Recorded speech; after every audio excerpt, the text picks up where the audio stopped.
Alright. Stream appears to be working properly now.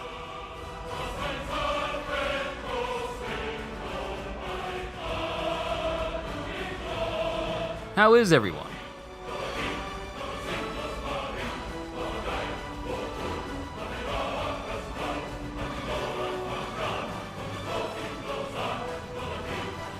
I see Psycho here, D-Train. I'm just making sure everything's good for everyone.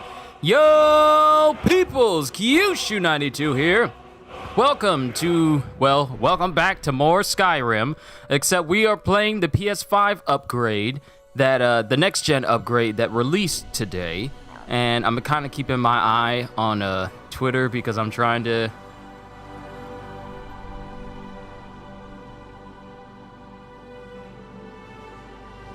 Hold on. Dang it, they beat me to it. Okay, hold on. The trailer for Marvel's Avengers Spider-Man is out right now. And hold on, I kind of want to hear what his voice sounds like. Hold on, give me a sec. It's 1:58 minutes. I want to hear how he sounds.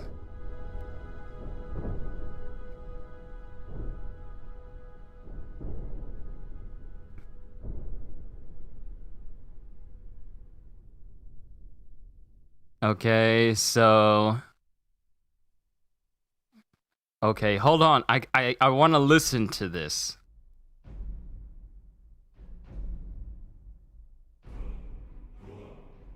Oh, thank God it's not Yuri Lowenthal. Yuri Lowenthal's voice is not in Avengers. We don't need to worry about ever connecting him to that, ever.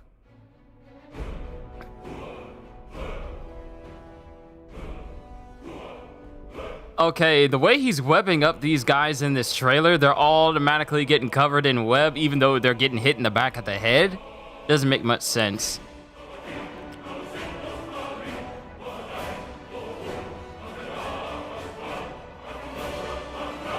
I know they're trying to do this big cinematic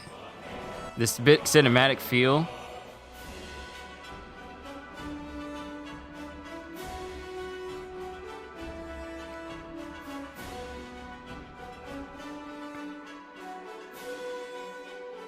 Are we not going to see any gameplay?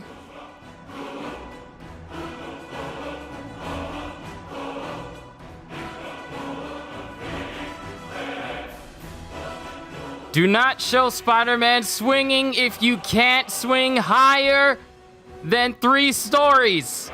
That makes no sense! Oh my goodness!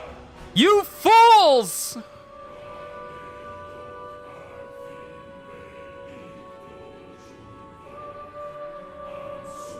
I am screaming. I am sorry. Don't show Spider-Man swinging in your trailer if you can't go higher than 3 stories. You're just making it seem like, oh, he's... And I know it's a cinematic trailer, but don't show him swinging in the air when you know good and well the game is not going to let you swing that high.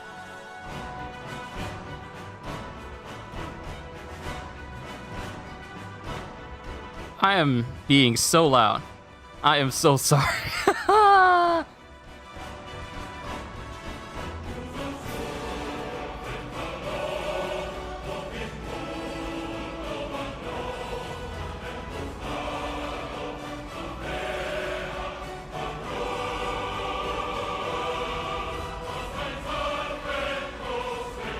Hold on, I'm typing something up.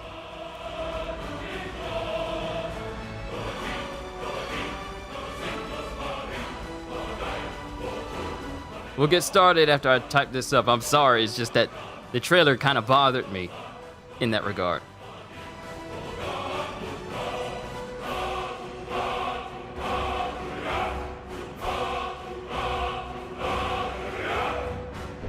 Yeah, the trailer kind of bothered me in that regard. I'm sorry. I am so sorry, everyone. We'll go ahead and get started now. Now, I could import my save and just go through the trailer, go through the trophies, and have them all given to me. But I want to start a new game and see if anything has changed as far as this being a next-gen upgrade. Because next-gen upgrades are supposed to be better than the ones that came before. Like, God of War is a lot more improved playing on a next-gen. Marvel's Avengers, I will say, has the option of going 60 frames per second when you play it. That's about it. That and load times. So I'm kind of curious as to what is going to be the change for Skyrim. Now, it already runs at 60 frames per second with the PS4 version. And I tried it this morning, and I was immediately ecstatic because I've never seen gameplay of Skyrim at a smooth 60 frames before, let alone play it, not even when I played the game on PC. So I was kind of taken aback by it. So let's see how much better this PS5 upgrade is in comparison. Let's go ahead and start a new game. I wonder how long the load times are going to be. Never mind, they're short! You can't read the loading text anymore because that's how fast the game loads. But load times, well, load times are good for a game like Skyrim. Question is, graphically, did anything change? Now, I'm watching this right now, and this is in 60 frames per second. Everything looks smooth. For me, it does. I have it set to 30 frames per second for the stream so it can remain stable. But for a quick second there, I did see the frame rate drop.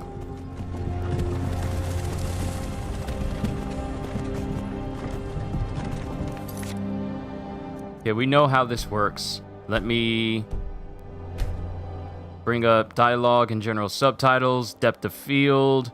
That can stay. Gameplay, adept. I would play adept. Let's just leave it where it's at. Hey, you. You're finally awake. You were trying to cross the border, right? Walked right into that Imperial ambush, same as us. And that thief over there. Damn you, Stormcloaks. Skyrim was fine until you came. And that's how Bethesda saved himself from the army of destruction. What's going on, Agente? Good to see you here. You there. You and me. We shouldn't be here. It's these Stormcloaks the Empire wants. We're all brothers and sisters in binds now, thief. Shut up back there. What's wrong with him, huh? Watch your tongue. You're speaking to Ulfric Stormcloak, the true High King. Ulfric? The Jarl of Windhelm? You're the leader of the rebellion. But if they've captured you... Oh gods, where are they taking us? I don't know where we're going, but Sovngarde awaits. No, this can't be happening. This isn't happening. Hey, what village are you from, horse thief? Why do you care? A Nord's last thoughts should be of home. Rorikstead. I'm from Rorikstead. General Tullius, sir. The headsman is waiting. Good. I don't know how I feel about the Spider-Man trailer. I'm gonna be honest with you. I don't know how I feel about it. Sure. Mara, Debella, Kinneret. They show him swinging through the city like it's some big badge of honor, but we all know that you're never going to be able to swing like he does in that trailer because the game doesn't allow for you to even do this. Tullius, the military governor, and it looks like the Thalmor are with him. Damn elves! I bet they had something to do with this.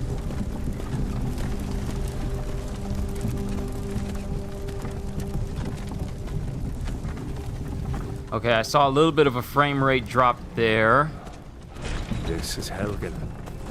Just how is this different compared to... How is this even different compared to PS4? That's what I want to know. Funny. When I was like, sure, it has faster load times. Walls and towers used to make me feel so safe. Who are they, Daddy? Where are they going? You can't wait. You can't wait in this location. Why? I want to watch the soldiers. Inside the house. Now. Yes, Papa. Get these prisoners out of the carts. Move it! Why are we stopping? I would have done this stream at 11 o'clock, you know, November 11th at 11 o'clock. But, I was asleep. Let's I go. was asleep. Shouldn't keep the gods waiting. And I wanted to get enough rest as possible. Wait, we're not rebels. Face your death with some courage, thief. You've got to tell them we weren't with you. This is a mistake.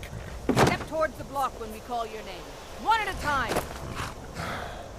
Empire loves their damn lists. Ulfric Stormcloak, Jarl of Windhelm. It has been an honor, Jarl Ulfric. Ralof of Riverwood.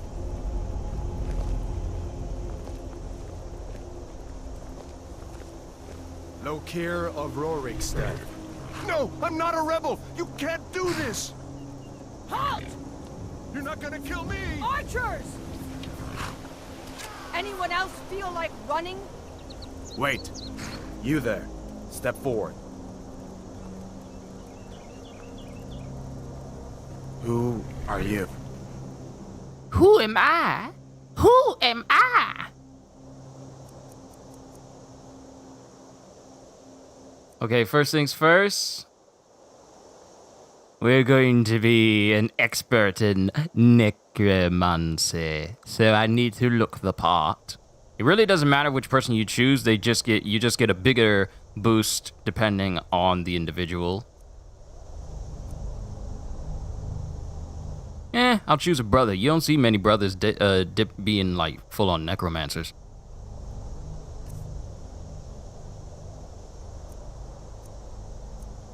Alright, we'll get this dude here. He's not gonna be skin and bones, though. He's gonna have a little meat on him. So let's just keep it right there. Make sure he doesn't have any dirt on him. Get rid of those eyebrows.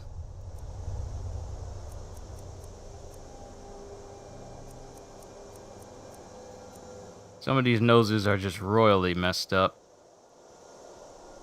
Too big and too hooked to make that much of a difference.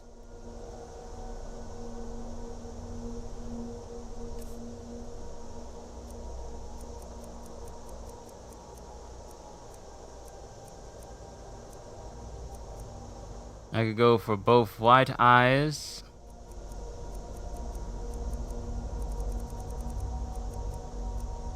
I could go for all white eyes, or give him silver eyes of power. Yes, silver eyes of power.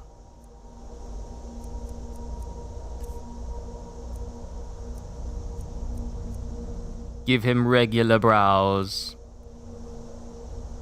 Keep the mouth shape where it is.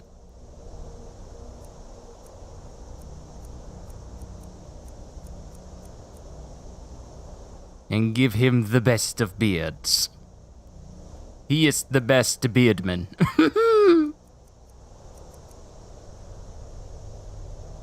And of course, you know what? Hold on. We're gonna go old school. Give him like the old school shaft look. Give him an afro. And give him like the beard mustache combo.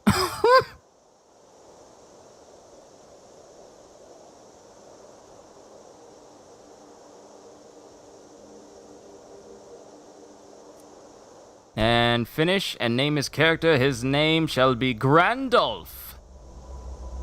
Grandolph.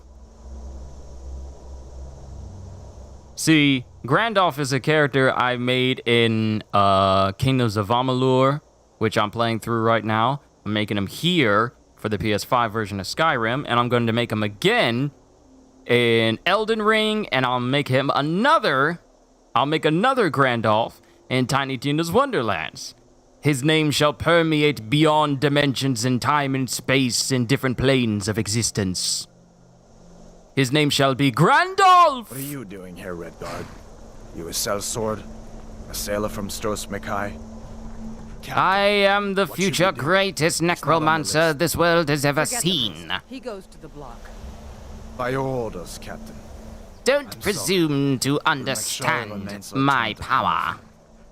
Follow the captain, prisoner.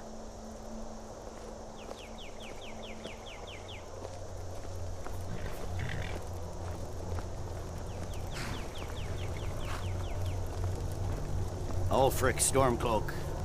Some here in Helgen call you a hero. You know what would have been nice? A speed up feature for cutscenes, because this is technically a cutscene right now. Too bad you can't like hold down a button and just speed through this. Because kind of being restricted like this can be a tad bit annoying. What was that? It's nothing. Carry on. Yes, General Tullius. Give them their last rites. As we commend your souls to Aetherius, blessings of the 8 divines upon For the love of Talos, shut up and let's get this over with. Learn. As you wish. Come on! I haven't got all morning.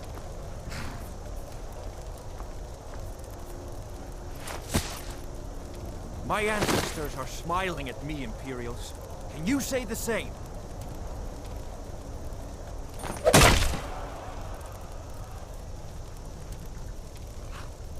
You Imperial bastards! Justice! Death to the Stormcloaks!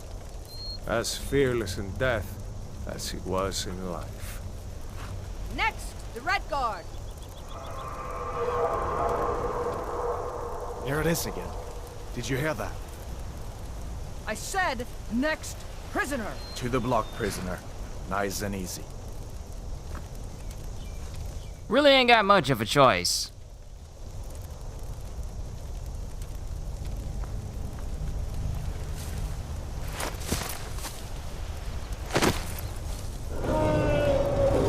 What in oblivion is that? Sentries. What do you see? It's in the clouds! Dragon!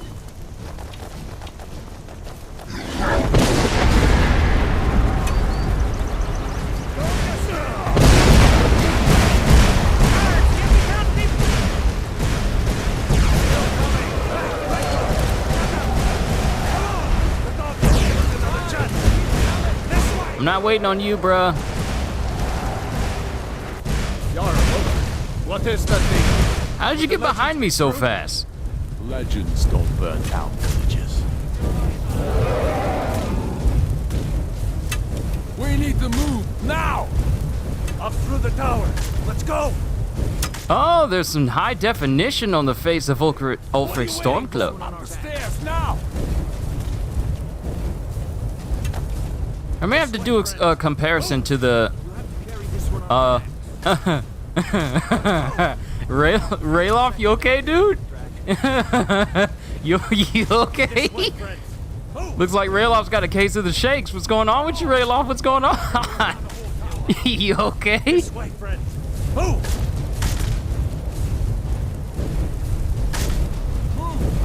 This way, friends. Move! You have to carry this one on our back. This way, friends. Move! Some of these rocks clear the way. Wow, he's actually really stuck. This way, He's friends. actually stuck. That's not a joke.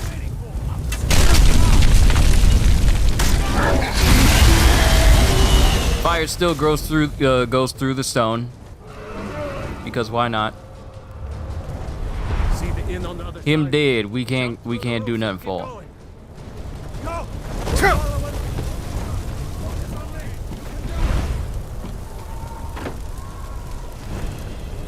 Don't look up! Hammond, you need to get over here! Now! Bada boy, you're doing great. Torol! God! Everyone get back!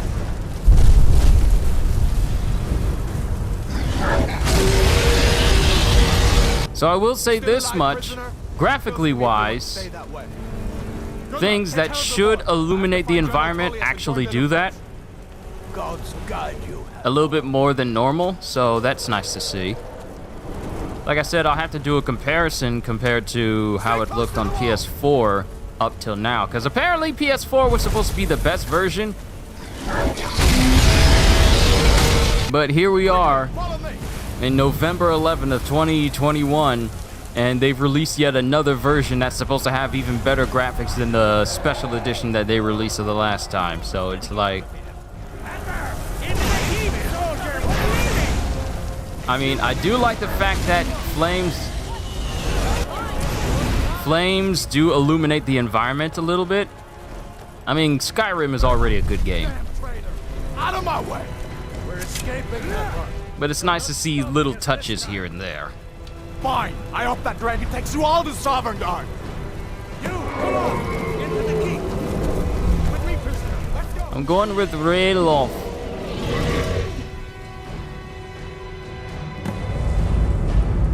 I am going to go with Rayloff. Now, a better question would be, how stable is the game? Can I break the game like I did in the past? We're the only ones who made it. Is alchemy still a way for me to completely break the game? No doubt. All the way down? Just like the children's stories and the legends.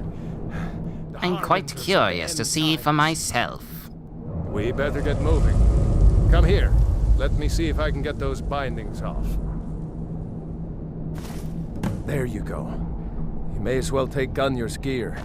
He won't be needing it anymore. Alright, axe and some clues.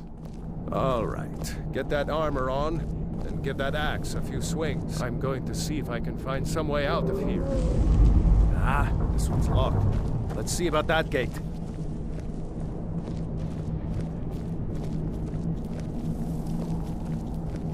Damn.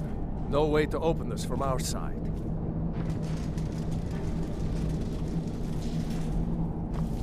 Come on, The Imperials! soldier! Keep Take cover! Get this gate open.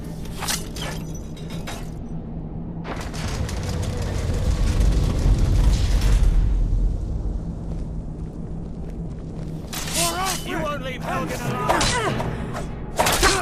Why y'all coming after me? There's another person! There's another person! Nothing. I'm not the only person here! Stop trying to kill me! There's another person! Go attack him!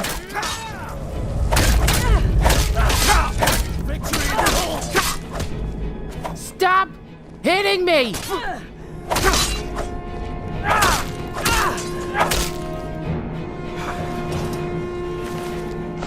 I'll take the key.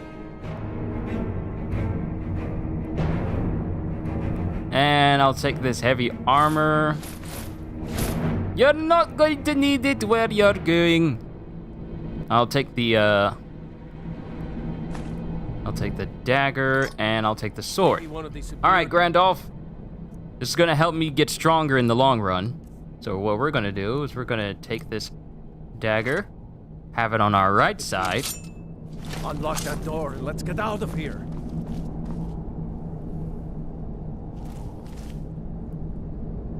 And what we're going to do is we are going to buff it all the way up to legendary, so Rayloff can't really take too much damage. And we're gonna hit him. Just unlocks that door.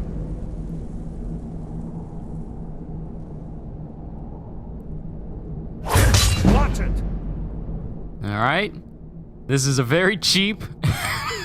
This is a very cheap way to quickly level up before you even leave Helgen. Unlock that door and let's get out of here. It is very cheap.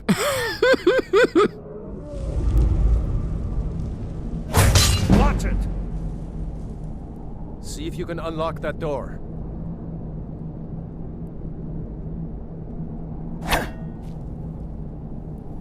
What are you doing? Did you find a key? See if it unlocks that door. I'm on your side! I know you're on my side. But I need you to take these hits, boy. I need you to take these hits. So we're going to buff our magicka because we are going to be going full necromancer. Let's go and get it started with the conjuration. Of course, we're going to need to level up our conjuration more in order to take advantage of all these things up here. Yes. All right, wait for him to forget that I'm here. Let's get out of here. Hey, be careful. Of course, there's a better spot later on.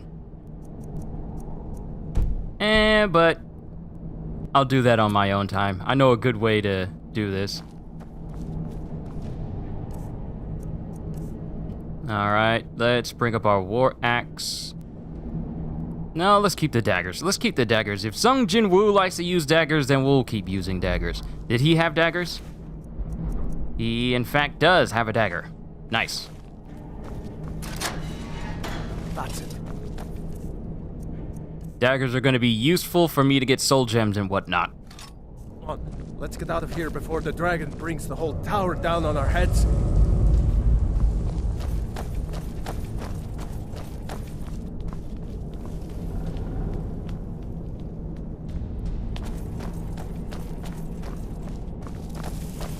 Look out!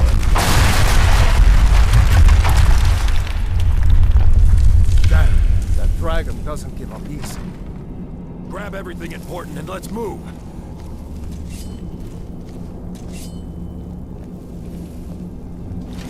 To the Empire! That's it. That's all you've got. Watch it. Scratch. Ooh! Nice. A storeroom.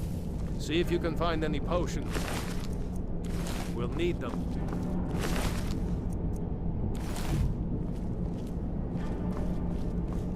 Alright, let's grab the health. And there should be a magic potion in here someplace. Let's grab the pheasant and the rabbit. Potions of minor healing, potions of minor magicka, and potion of minor stamina. We'll grab the salt, because once I go towards using alchemy to make myself an immortal necromancer, we're going to need plenty of salt later on.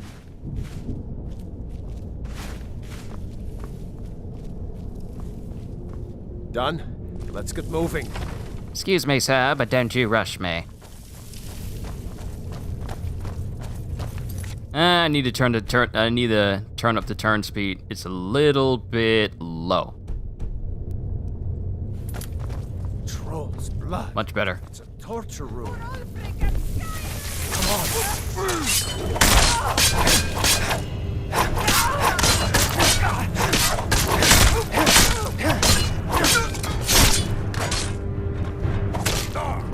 Oh Lord, he done killed him.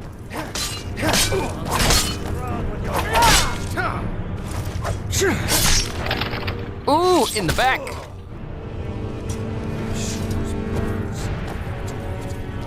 Damn the Empire. Ooh, steel dagger. I'll take that. It's much better than the one I'm using now. Looks like there's something. It's going to make stabbing that much more useful. It's locked. See if you can get it open with some picks. We might need that gold once we get out. Grab anything useful and let's go. It's a shame we couldn't save you.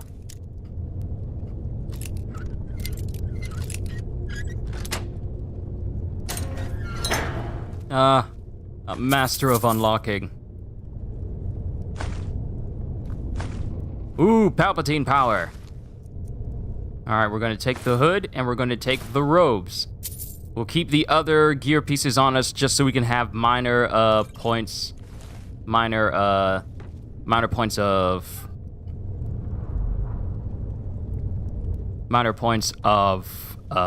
armor so we can be protected. No, I'm probably not going to be playing this often, but am I going to keep as a normal human or am I going to go vampire? Just wondering. Well, since I'm going to be turning my guy into a full-fledged necromancer, I'm just using these weapons for now, but...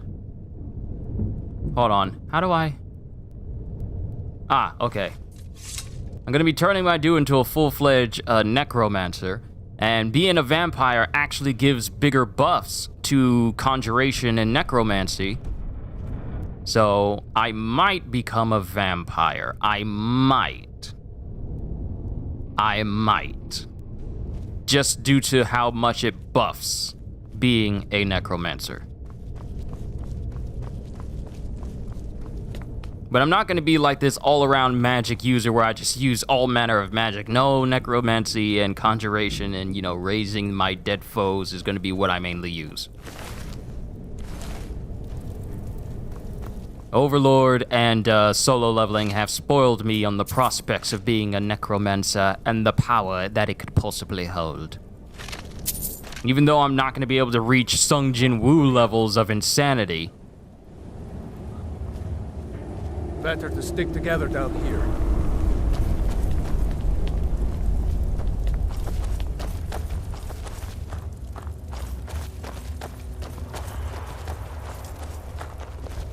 Orders are to wait until General Tullius arrives. I'm not waiting to be killed by a dragon. I just remembered. Hold on. Okay. I'm gonna make a save. I just had a thought. Why am I... Hold on. Let me save. And then let me quit. I just had an idea. Sure, I can make a new character now, but what if I'm using my character that I have now and then add mods to the mix? So let me transfer my data from... I got a lot of saves. Master Kyushu from Solstheim. That should have all the trophies, because I platinumed the PS4 version of Skyrim. So if it allows me to transfer it over...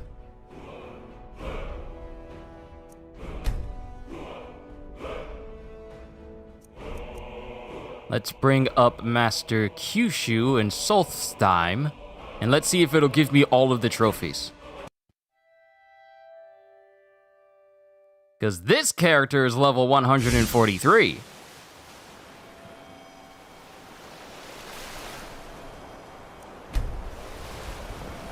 Doesn't appear that it's just going to give me all of the trophies. That's fine. That's perfectly okay. It's perfectly okay. So, since we're here, we're in Solstheim, we need to go back to Skyrim. I'll just play through this game again on my own time, but since I got the platinum, I kind of don't care. So let's go back to Skyrim. And then there's a mod where I have like undead skeletons, armies, and all sorts of things. Let's just go to a location I know is going to have enemies. Let's go to the Western Watchtower. We'll save my game here. And then we'll create a modded save. Because this is pretty much me having completed everything, but it's not going to automatically give me the trophy just for doing everything. So we are right here. I'm going to make one save here. Because I was killing a whole bunch of things. Because this is my very first character for Skyrim on the PS4. This is my very first character, Master Kyushu. He's a vampire. He knows all the magics. He's extremely powerful. You cannot kill him whatsoever, even on legendary difficulty. And it's nice. So, we're going to actually quit. We're going to actually go to mods instead.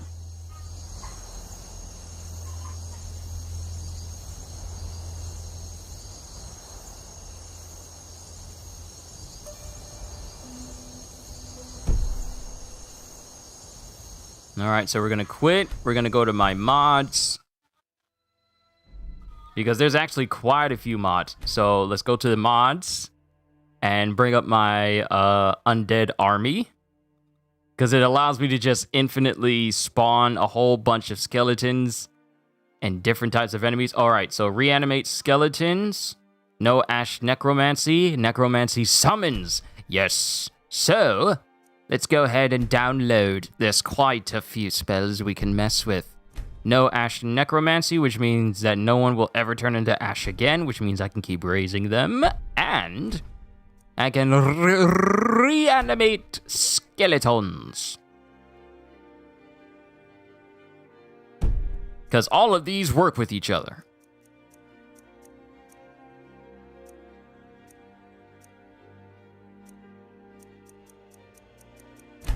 All right, load order is good. Game has to be reloaded to take in the mods.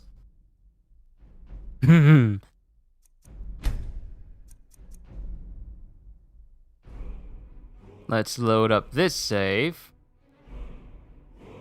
Do you want to load the save data? Mods are currently loaded. Trophies are disabled. Do you wish to continue loading this save? Yes.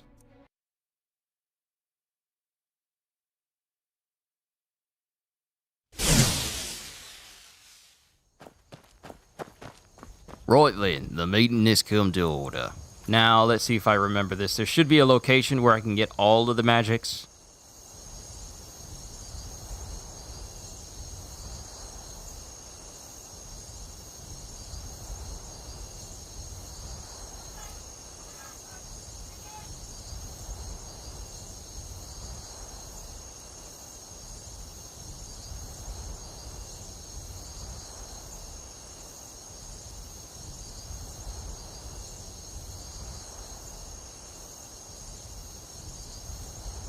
Alright, so there's a chest behind Riverwood Sleeping Giant Inn, which contains all of the tomes. A cheat version that allows you to cast a low magical version of each, and each variety of necromancer robes. And since I have his other mods here that coincide with one another, ought to be good. So, let's go to Riverwood.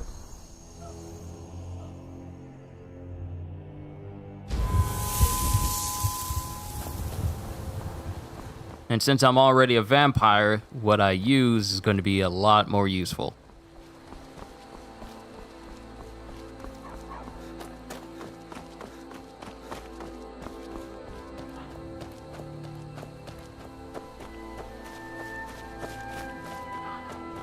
Alright, here it is, the half-buried chest. So we have the cheat tome for Conjure Ancient Battle Mage. So we're gonna use all of the cheat versions. So here's all the ones that we just used. Different types of basic robes of everything. But we're good. So now, let's go test these mods out. Let's go test these mods out at Fort Greymore. Oh, they have no idea what they are about to get into. Look at them. Wait, I forgot that the Imperials have control of this place now since I kind of killed Ulfred Stormcloak, so we need to find a new location, which will be Silent Moon Camp, I think. I might have killed everyone here on accident. No, I mean, not on accident, but on purpose. Ah, there you are. So, let us look at the magic we now wield. So we have Conjure Ancient Battle Mage.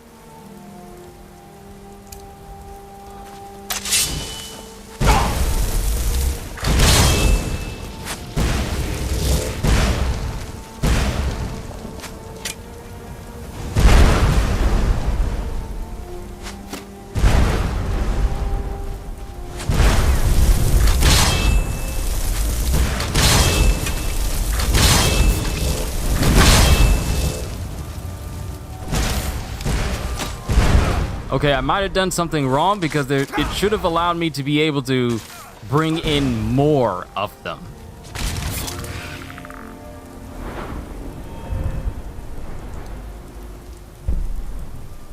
How do I not have this?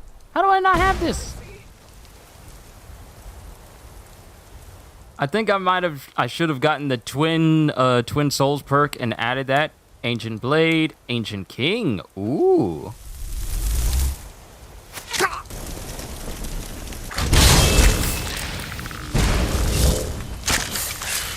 Look at the Skeleton King! Look at the Skeleton King!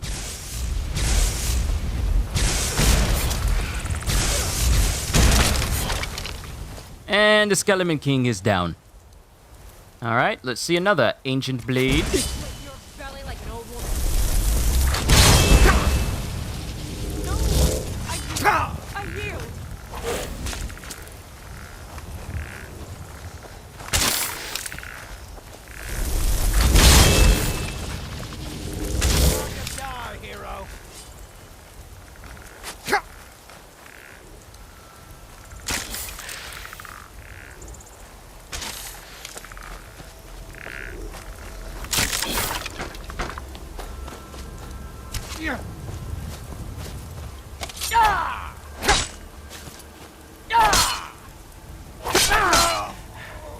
Alright, so he's instantly dead. We kind of need to go far away so we can go back to Riverwood and get that perk.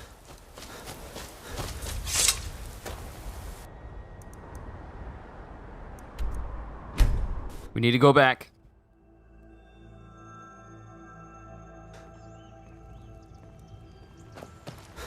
Don't mind me, just a vampire walking out in the sun. Pay me no mind whatsoever. Need something? Yes, your blood. But not today. So, you can cast a few spells. Am I supposed to be impressed? Don't make me bring my undead army in here.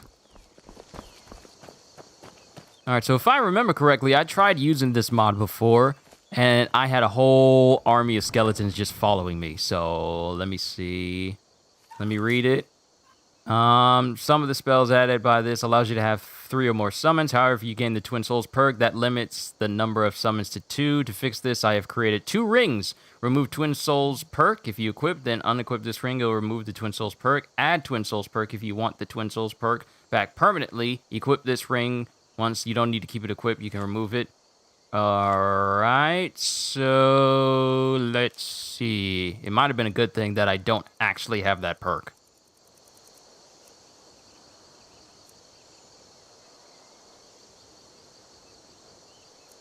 Because I was under the impression that I could just keep summoning them unlimitedly.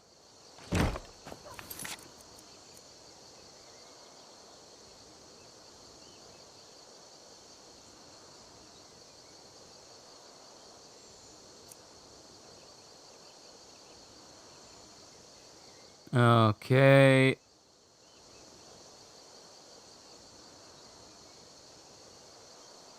Oh! Oh! No wonder I'm not summoning more. I'm not using the one that would allow me to just summon a whole army.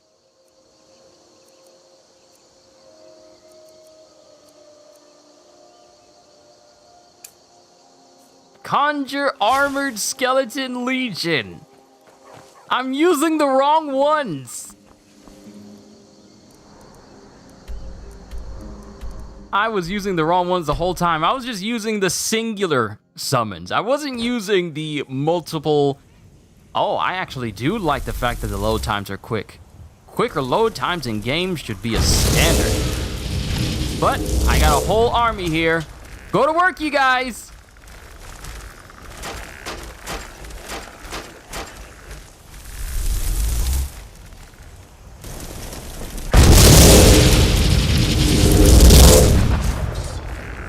I got a whole army. Look at this! My whole undead army! Run while you can. Oh, they killed it already. Follow me, my army. Well, it's a small little band of skeleton fighters, but still.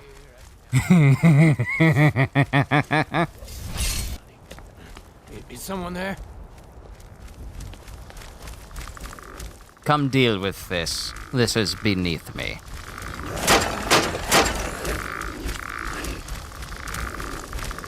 Time to end this. I love it. I love seeing them all just go in there and prepare to wreck shop with them all.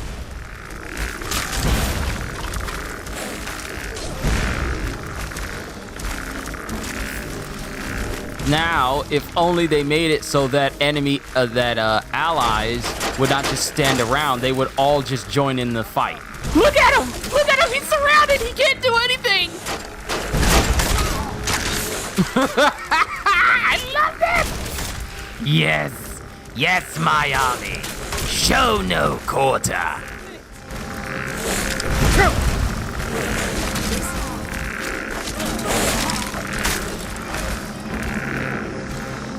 You did well, my army. Yo, what's the name of that mod again? Hook me up, dude. Okay, yeah. I got you, Psycho, I got you.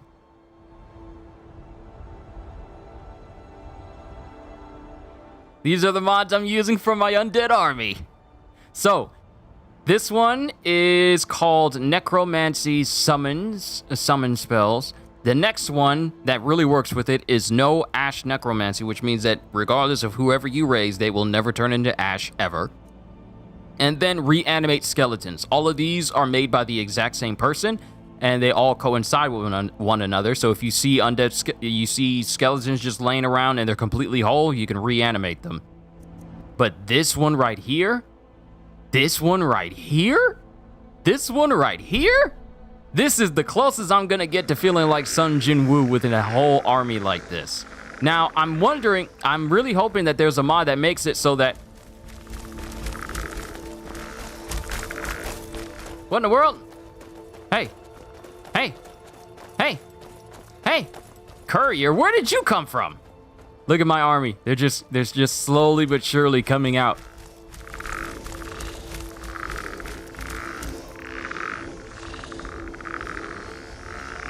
It's good to know that you follow your master. Now, let's see how many of them I can summon at one time.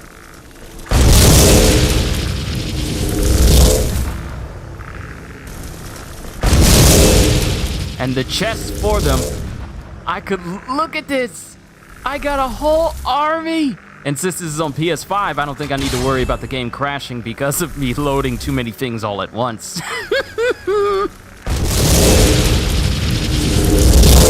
It doesn't show them dissipating. Let us go find more enemies. Come, my army. The world shall tremble at our might.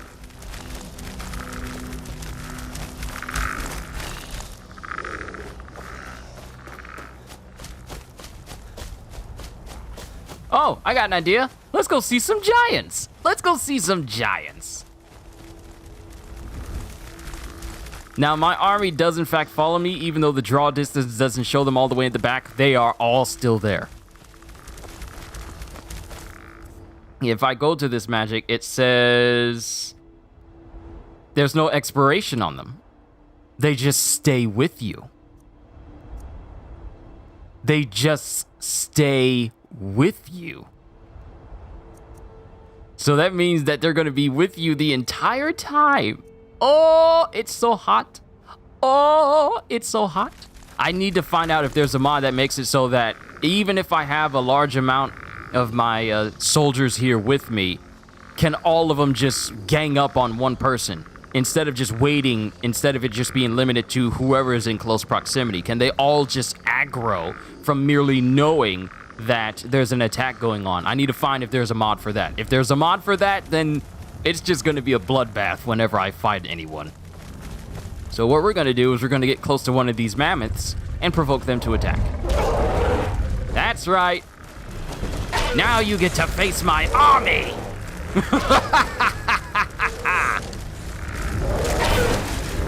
Oh, this is so awesome. This is so awesome.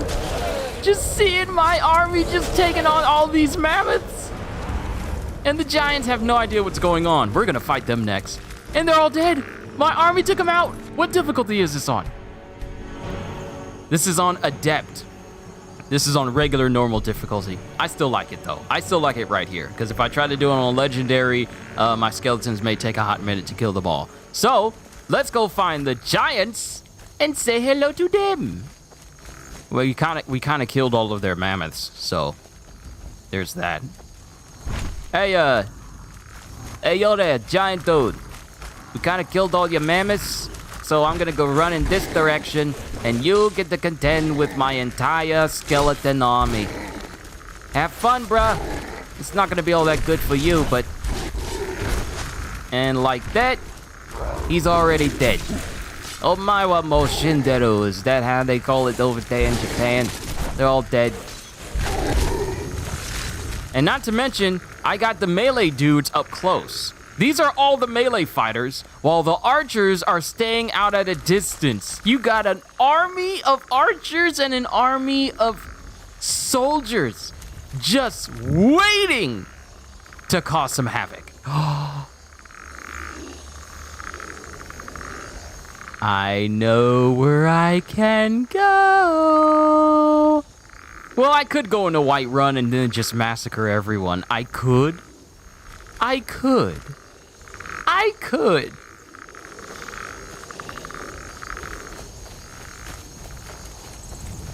But we're just gonna take my army with me.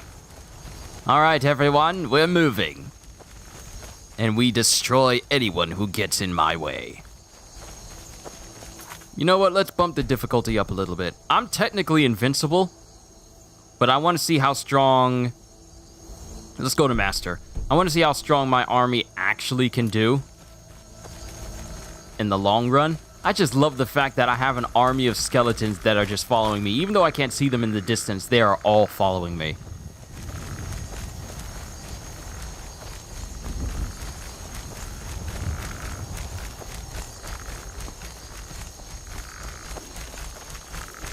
All right, so there's going to be some skeletons and some guys down that way.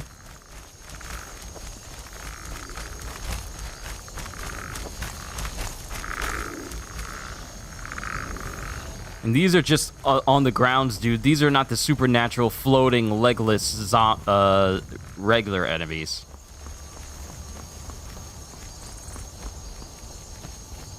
I need to find a mod that makes them all attack.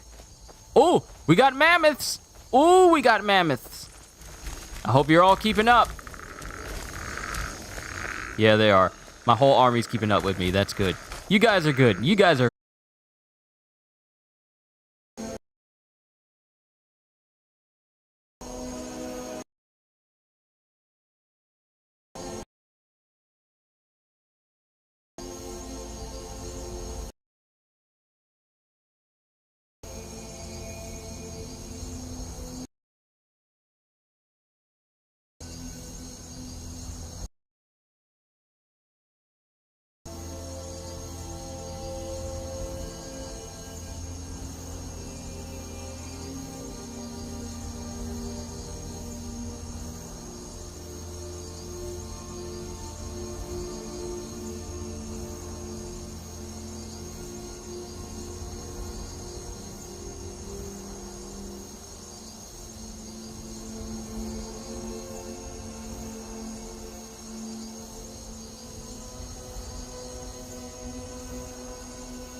Okay, are we good now? Can you guys see what's going on? It was saying that it's not receiving enough bandwidth. It's stupid. I hate when that happens. But everything should be fine now. So, Armored Skeleton Legion is possibly the best one I have. But let me bring up...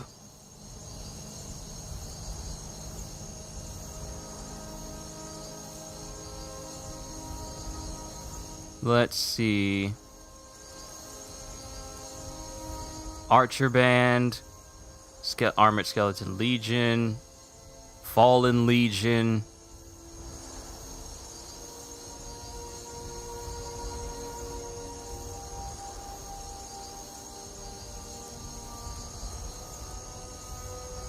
Fallen Stormcloaks. Ooh, that's interesting. All right, let's keep going.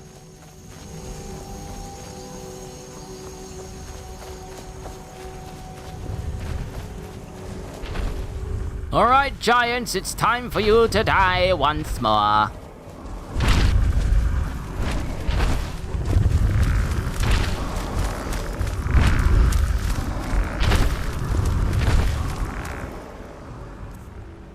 right, let's go ahead and provoke them.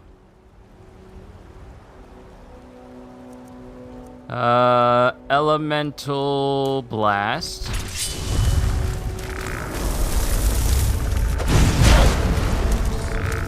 Attack! Attack, my legion!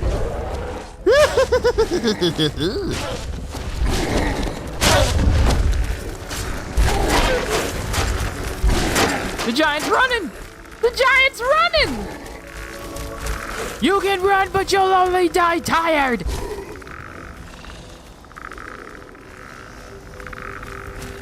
Did we kill them all? We're missing one. We're missing one. Ah, the mammoth in the back. And then the mammoth that's in the distance. Do it. Kill him.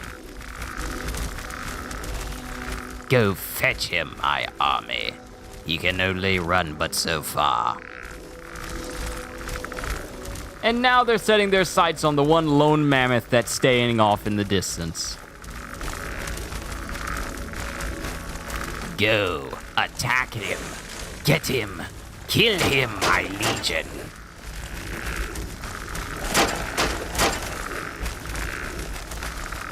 There's only so many places you can hide.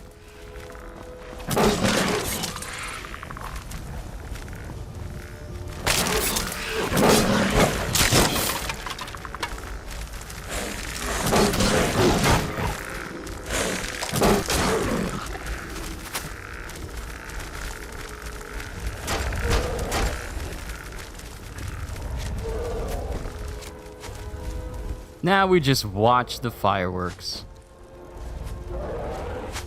With a constant stream of arrows from the archers in the distance.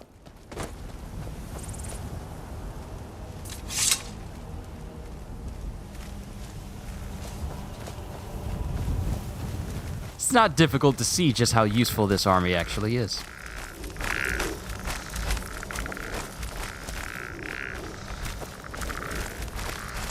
Wait, what's going on? You see another enemy?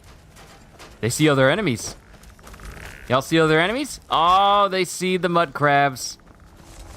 The mud crabs have their attention.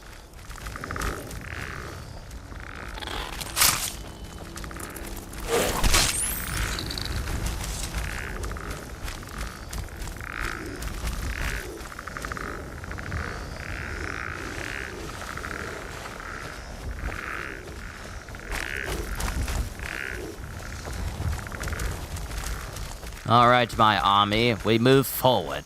All of Tamriel shall marvel at my brilliance.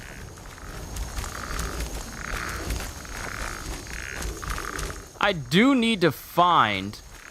Ah, here's some more of my skeletons over here. I do need to find a mod that makes it so that they all just pile on and they just bombard the enemies, all enemies. You know what? Just to test this out, let's go to Whiterun. Let's go to Whiterun. Let's actually go to a highly... Oh, ooh. Since this is a modded save, let's see what happens when I summon my entire legion into the place of solitude. Will it massacre a whole bunch of people? You bet your sweet pippy it will. You're that mage from the college, right? Your things have finally calmed down over there. What we're going to do, however, is I'm going to get on a roof in a safe spot. Oh, wait, who am I kidding? Who am I kidding? Let's go ahead and summon a legion and then provoke one of the guards.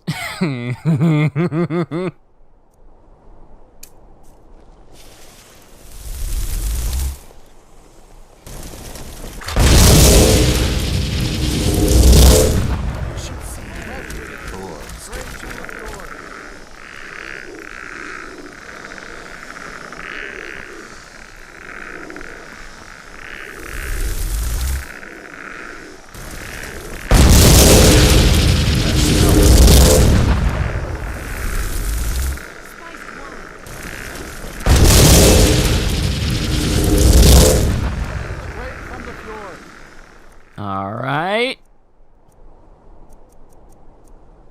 Now, let's get... Not slow time.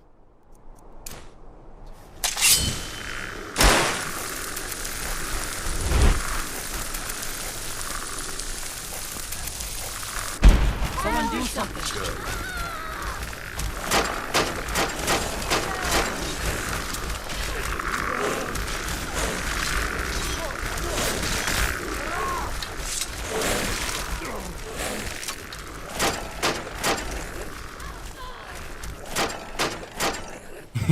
Let's get some more. Let's summon some more. I got a high bounty now, but it's not like it's going to matter. Oh, by all means, summon all of your guards. See if they can make it past my legion.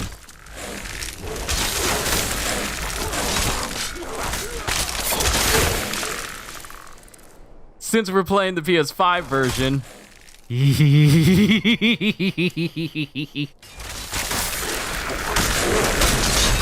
Let's bring in more.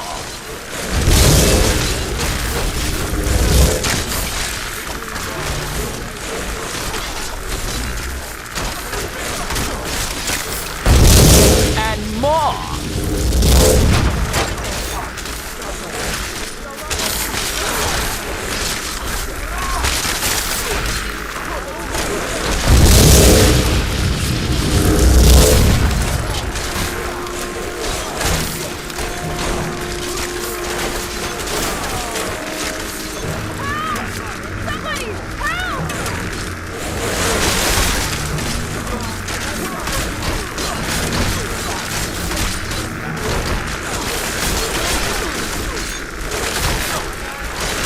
And they'll just keep spawning these guards, and my Legion will just keep taking them out.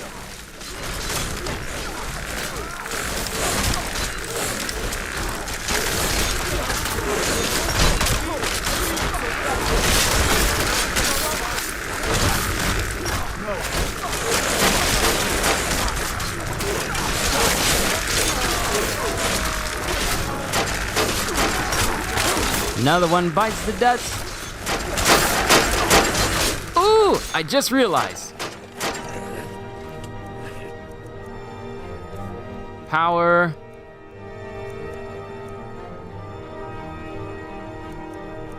Okay, so I don't have the power to raise every single individual around me that's already dead, because otherwise I could just say arise and make all of these guys just come right back alive again. But there is a limit on what the frame rate is able to handle,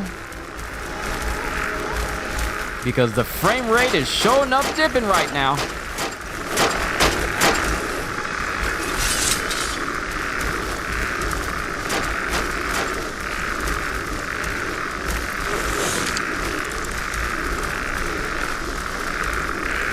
Yeah, the frame rate is dipping. Is there one that I can raise a large amount of the undead?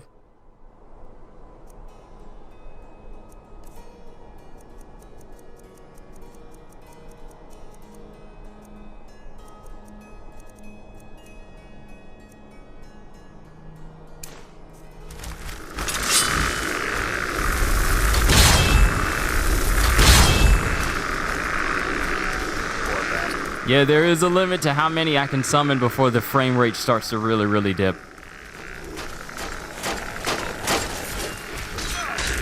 I love how he ran into that room and there's a whole army of skeletons just waiting on him.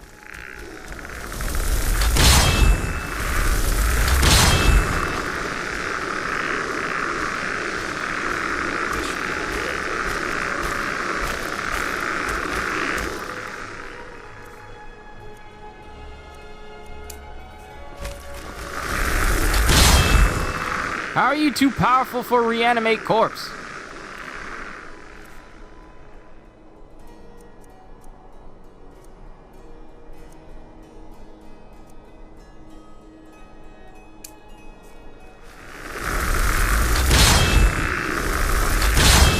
You're not too powerful, you're just a guard!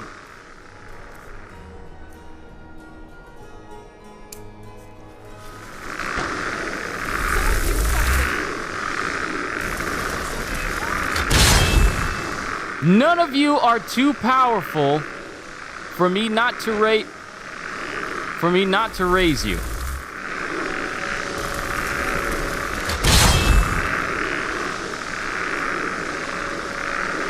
See, now the game trying to be difficult.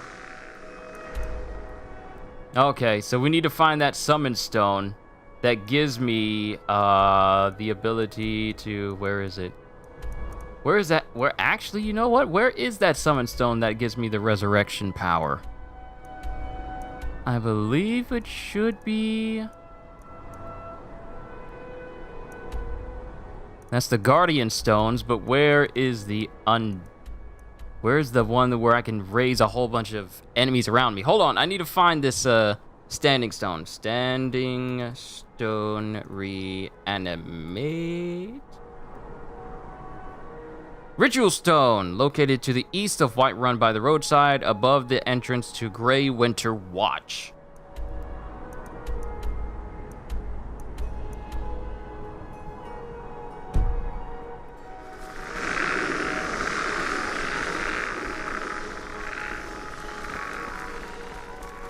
Alright, so the ritual stone is what I need.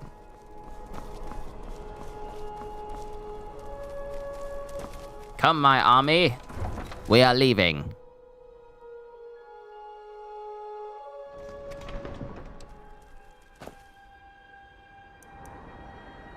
So we need to go back towards Whiterun and to over here, because it's actually over here.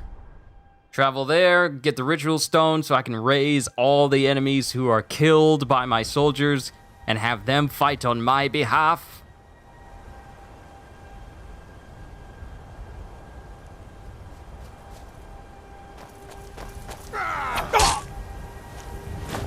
Excuse you? I'm in the middle of something, so if you can excuse me for just a hot minute. I'm trying to become an overpowered necromancer, and you're just kind of bothering me right now. Yeah, you're just kind of bothering me.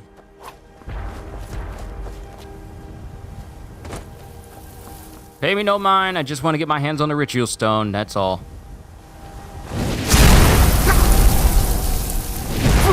Don't worry, I'll come back and kill you if you're still here.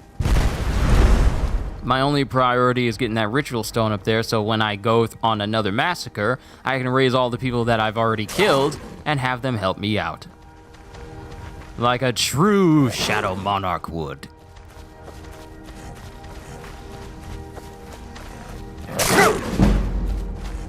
Hey, my light armor increased. Thank you. You kind of got that little part of my back that I really couldn't reach.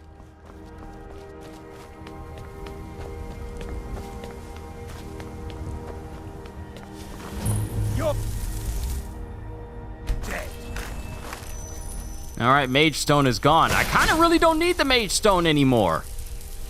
I don't know why I kept it for so long. This is the first time since I've started this Master Kyushu character, back when Special Edition first came out, that I actually changed one of my Standing Stone powers. It's actually the first time that's actually happened. But I'm also remembering that this is not the file where I have the ethereal crown that allows me to constantly use Raise the Dead all the time.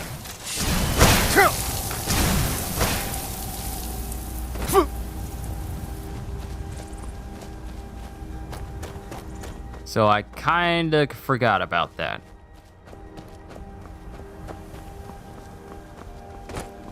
It doesn't matter. We'll just travel back to Solitude, see if they're still willing to fight, and then see where we go from here.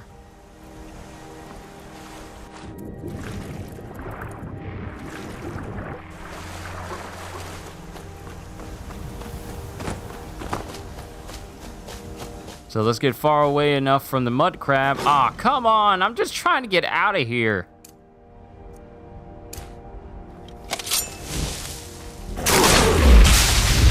Your soul is mine. Not that I really need it, since I can summon a whole legion if I wanted to.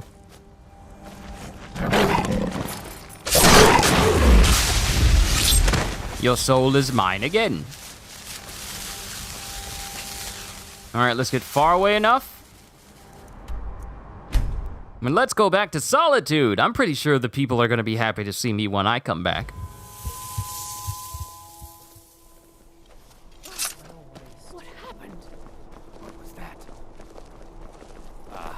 Somebody help! Someone do something!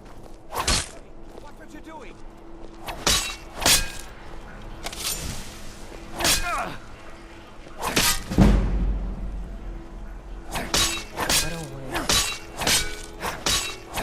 The only reason why he's still alive is because I didn't do that mission with him. That's the only reason. All right, I attacked somebody. Is someone going to attack me back? Oh, what happened? Oh, what happened? You know exactly what happened.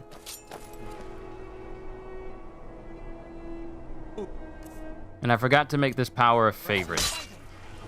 No! So let's see if we can raise all of these guards. Yes, we get to raise everyone! Oh, I feel like the Night King.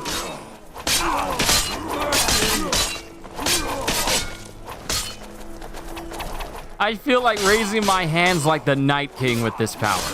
Which means that if I bring in my other Necromancer and his save file that has the Ethereal Crown, I can just spam this. Because I can't with this guy. Because I don't have the crown. Never seen it come. Burn it!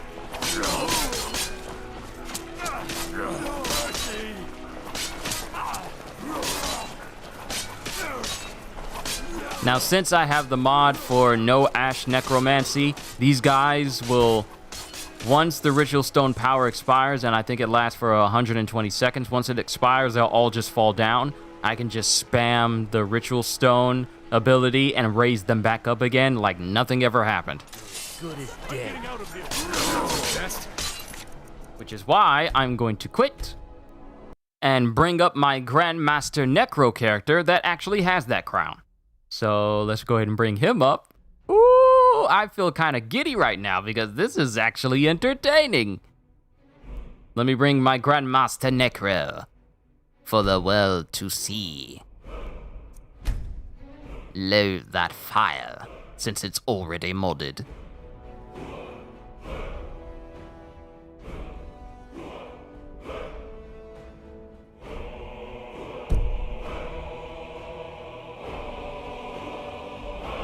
Oh, I forgot I had like a whole bunch of different magic mods for that as well. Continue loading? No. So we need Fenderic's Magic Reloaded Part 1 and 2, Advanced Wizarding Wands, and Advanced Wizarding Wands Arcane Accessories. So we need to go ahead and load those mods up because this is actually the file I was using a whole bunch of different magics for. This might as well just be a mod stream where I just show off different magics. Okay, so download.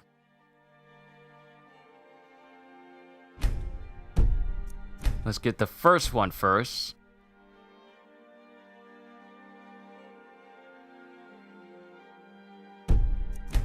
And then enable this one. Then we go to Advanced Wizarding Wands and Advanced Wizarding Wands Arcane Accessories.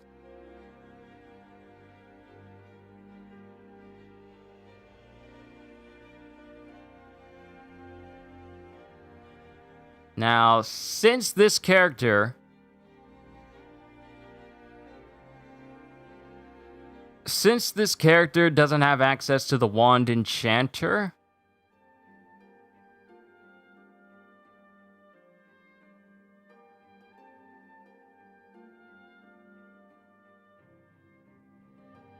is there any easy way I can get my hands on these wands without actually having to go all the way to Solstheim in order to get it?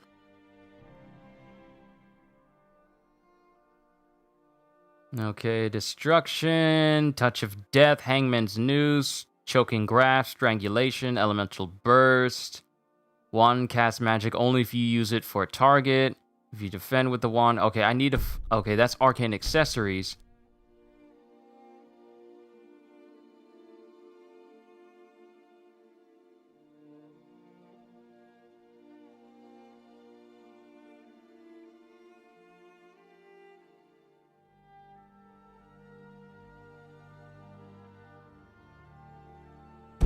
Okay, so all that is enabled now. Space-time, the ability to go in slow-mo and everything. Okay, everything's been preloaded. Is there any other place that has a staff enchanter? Staff enchanter. Staff enchanter. Ah, dang it. The only way I can get to the staff enchanter and actually use a wand is if I do the Dragonborn thing. And I have to do it in order to get access to that and actually show off wands. So unfortunately, I have not been able to get that far with my Grandmaster Necro character. So that'll probably be in another video that I do, possibly. We'll have to see. How fast can I read Shiogora after the Danger Prince of Madness? And that's all I'm going to be able to actually see.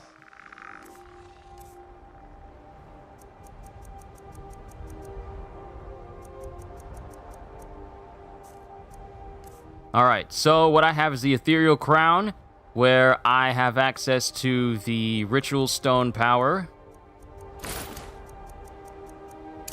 And the Ritual Stone power is right here, and it can appear. And I can use it whenever. Oh, there's my Undead Legion that I summoned last time. Here's my Fallen Warriors, who have been following me this whole time.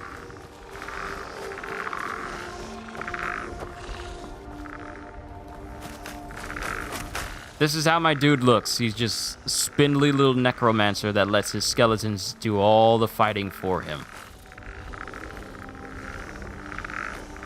And the thing is, I haven't even started the main storyline, really. Due to me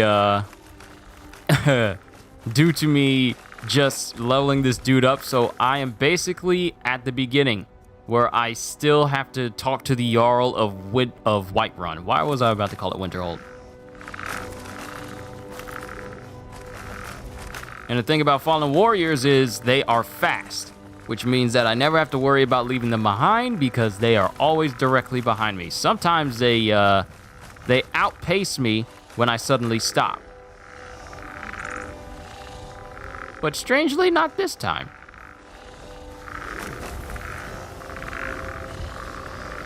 Are you the only one that stayed behind? Hey, we got an enemy! And so, master. Well, your master commands you to kill that creature over there.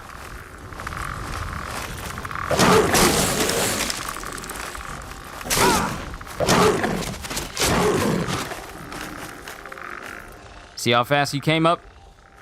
Didn't do you very much good, did it? You'd not know the power that I wield in my hands. I could destroy you with but a thought. And actually, since I have that super magic mod, I might as well show that off as well. Not just the necromancy stuff, but the super magic as well.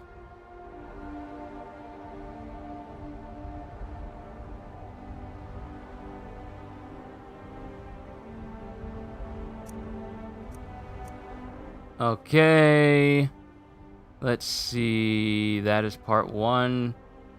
New Worlds of Mamantis.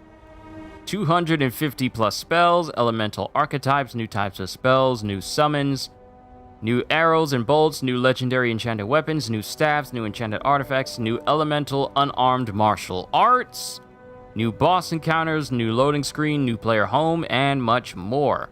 How to get to the new world. You must enter a portal that is located outside of Whiterun along a river. Ooh, I wonder if they have a staff enchanter in the place.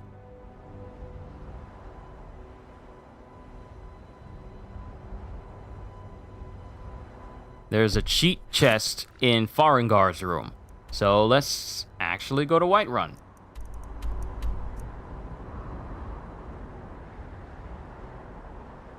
Yeah, let's actually go to Whiterun.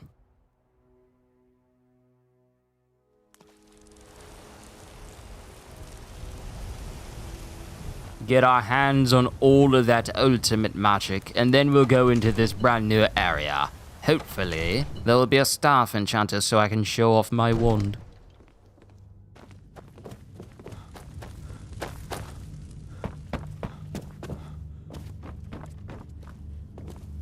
That's not the cheat chest. This is Fenderic's Magic World cheat chest. So what we have here is a legendary arrow, Glacial Strike. Ooh, magic stuff. So legendary arrow, Eternal Black. A legendary arrow that explodes upon impact and burns a target until its soul leaves its body. You see how crazy modding can be for games like this? Glacial Strike, a legendary arrow that unleashes a stormy surge of energy upon impact. Inferno Blast, a legendary arrow that explodes upon impact and causes an inferno that creates absolute devastation to an area. We might need to try some of these out. You know what?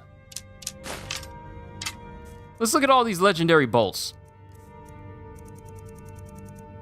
So we've seen the Eternal Black, the Glacial Strike, the Inferno Blast, Eternal Black. Okay, so these are just arrows, and these are the bolts. Okay, so we only get 3. Eternal Black, Glacial Strike, and Infernal Blast. So, if we go back up here, Bolt Darkness rank 3? Interesting. All these different arrows, but I'm not interested in the arrows, I'm interested in the magic itself. Hand, Fire, level 1, 10 damage. What is this? What is this? What is all of this? All this craziness. Whole bunch of metal, arrow, ballista. Let's learn them all. Let's learn them all.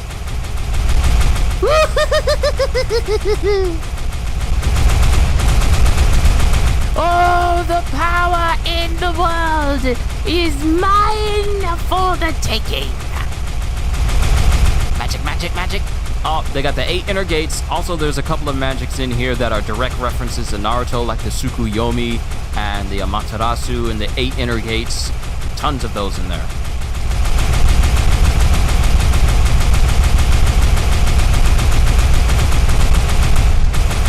There's a lot of magic here. So much magic. So much magic. But I think we're reaching the end.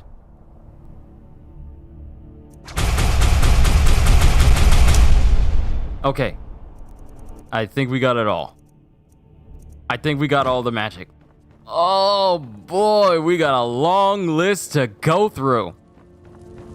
Killing, cruciating, commanding. So we have the 3 killing curses from Harry Potter.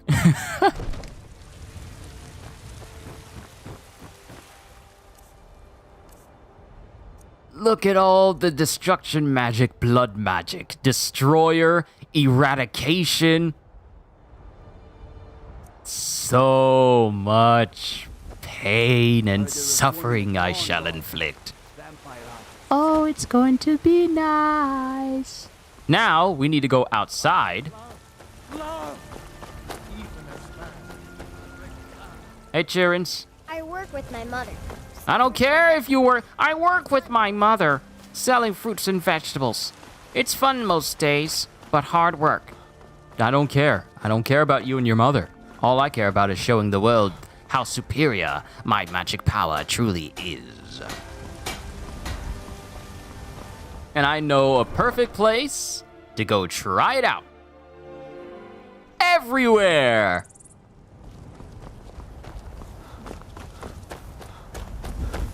So let's go to a wide open area and see just what these magics look like. I don't think I've ever done a really big showcase of magic mods for Skyrim. I've shown off a couple of mods here and there, but never one dedicated to just showing off the magic entirely.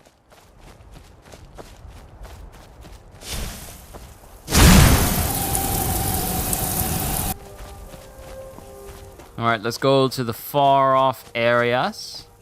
Let's go off into the distance. This ought to be far enough. All right, let's get started with some magic. So we have Blood Barrage. Barrage an enemy with blood magic for 48 damage per second. And then we have Blood Blast. Let's see how... Okay, so this is blood.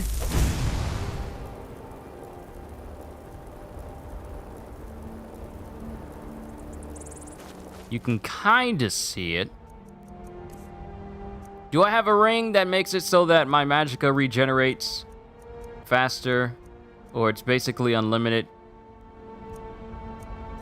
I do not. I don't have a ring that makes it so that my magicka is unlimited. The heck? How do I not have one? How did I not make one? Well, that's concerning. No matter, I'll just make a new ring.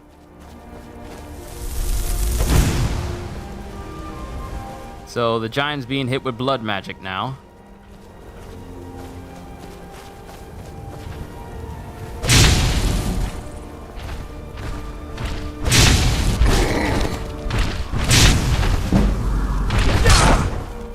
Ow. I mean, you're not going to kill me.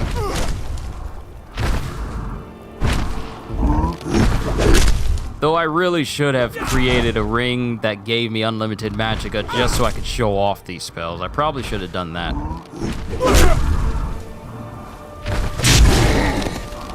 But we've seen Blood Blast. Let's check out Blood Channel and Blood Destroyer.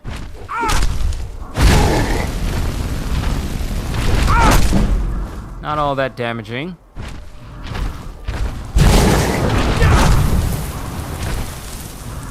Whew.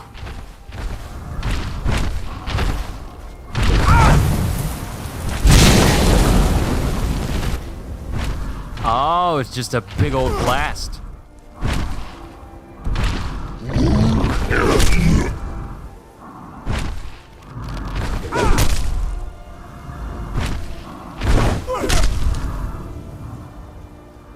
Ah, good. Now I can see it from a distance.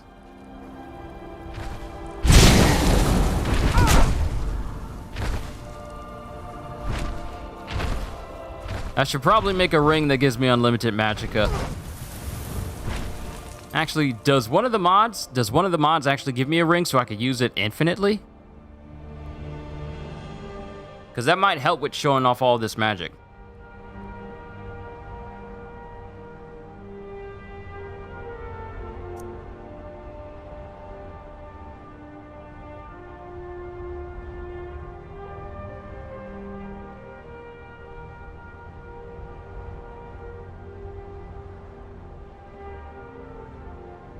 Ah, people are starting to get more and more hands on some PS5s.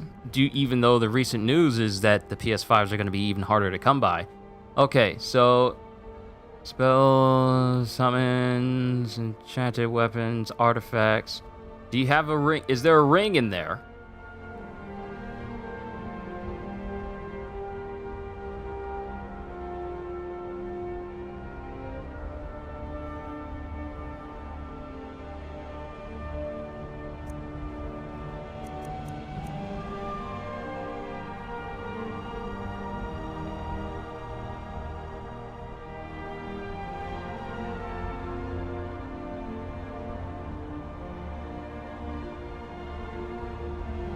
Okay, it doesn't look like there's an unlimited magic ring.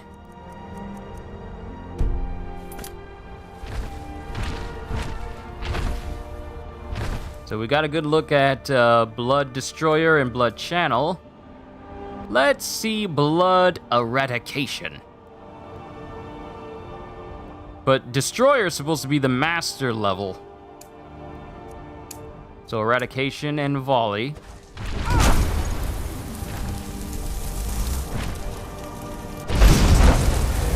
Whoa! Yeah, he did.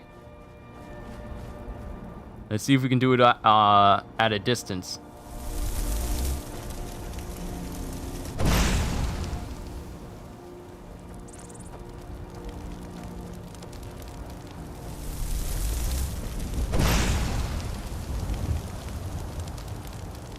Oh, it just barely missed him. It just barely missed him.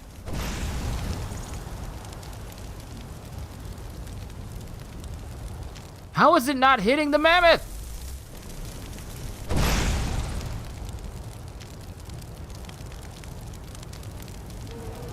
There it is. That's a big explosion.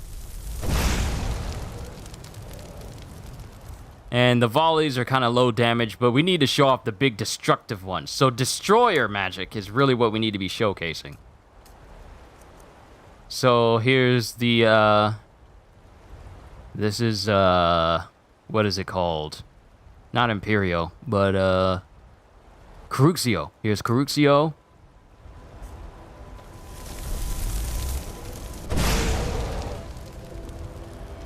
And I'm just missing.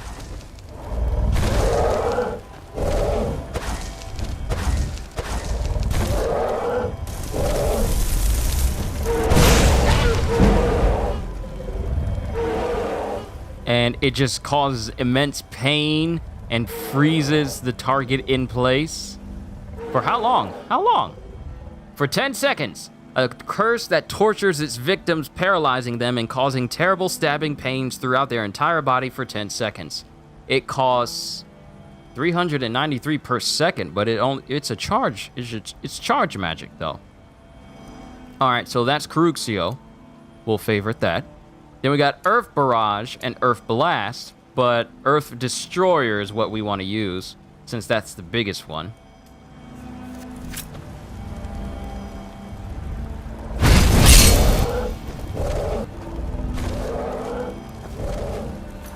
Okay.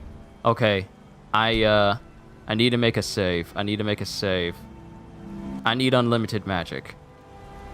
Because otherwise there's going to be a lot of waiting for me to show off the next magic and waiting for it to refill. And I don't want that. I need unlimited magic. Unlimited magic! Unlimited power! I'm really in a very chill mood right now due to me having the day off. So that's kind of in the ballpark that I'm in. I'm just chilling right now. What do you mean? Don't you play that with me? You know who I am. Don't you know who I am? Wait, did the game freeze? I think the game just froze. I cannot do anything. The game forgot that I just went into its mods not too long ago, and now it decides to freeze up on me. That's nice. That's so nice. Thank you, Skyrim. Thank you for being so understanding. We'll boot it up again, and then we'll do it again.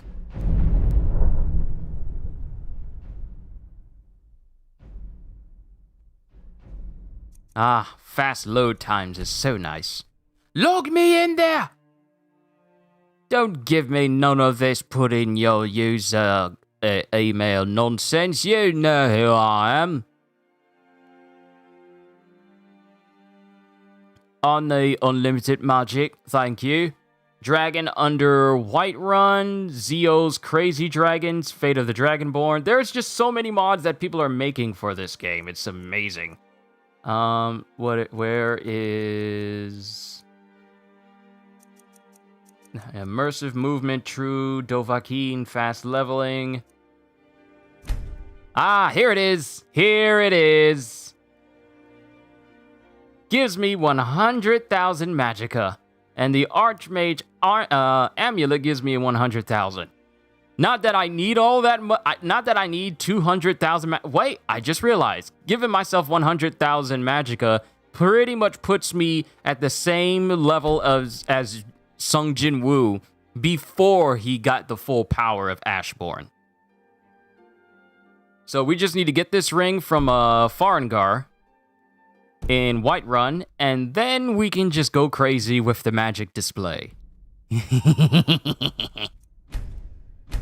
Let's do it.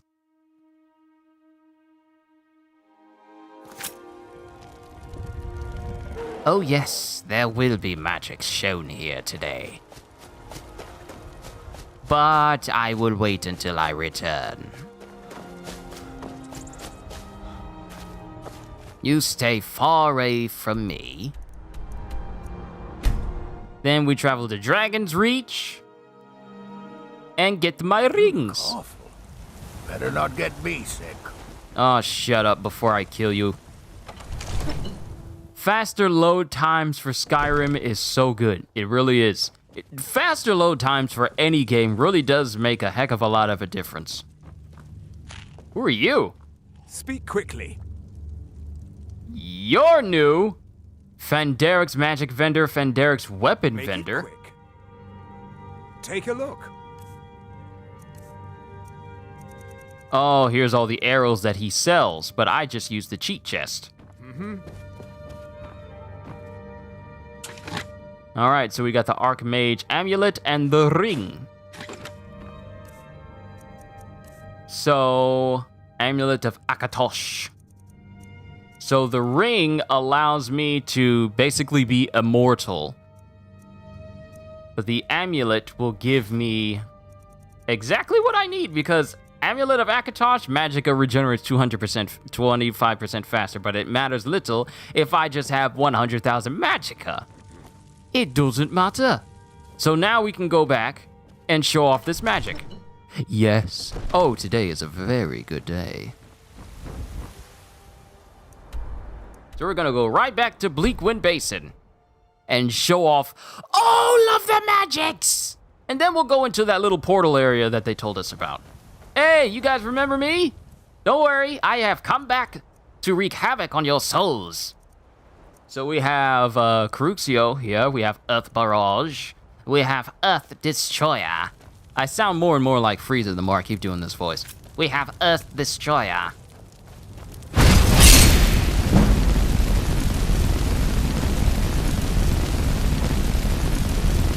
And I'm just burying this mammoth in nothing but pure earth. Apparently.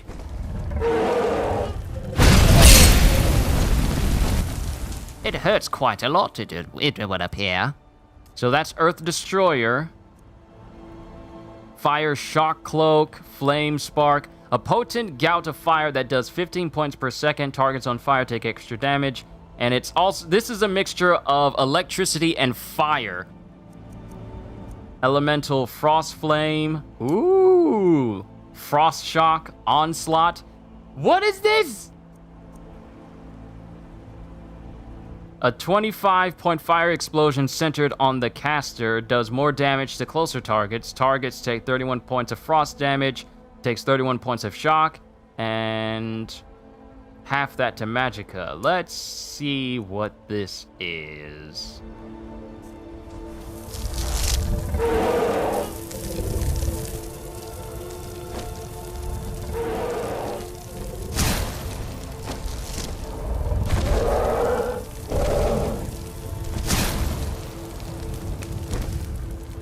Wait, what?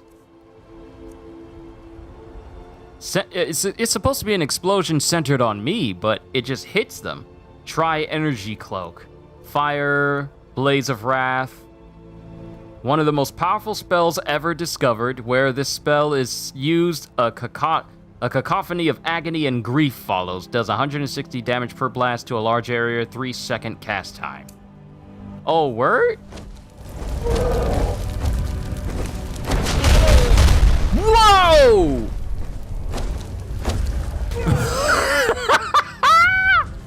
Magic power!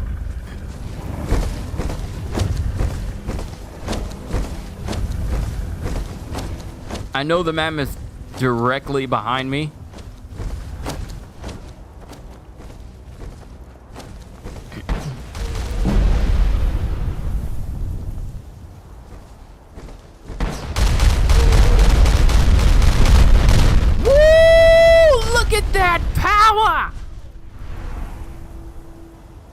So let's see how this looks impacting from a... Well, you know what?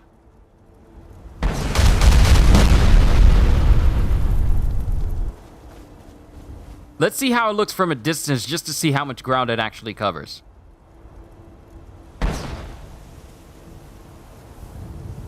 Okay, it shows it hitting the ground, but it's not blowing up.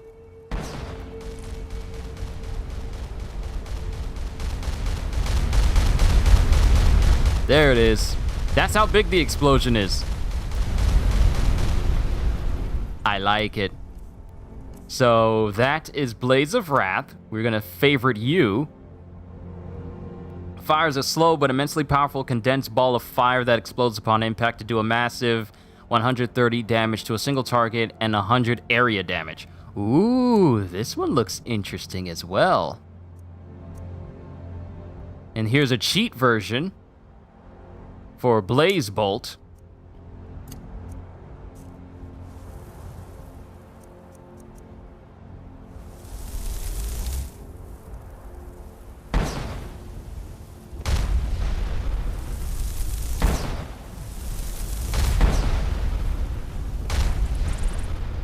All right, let's check out some more.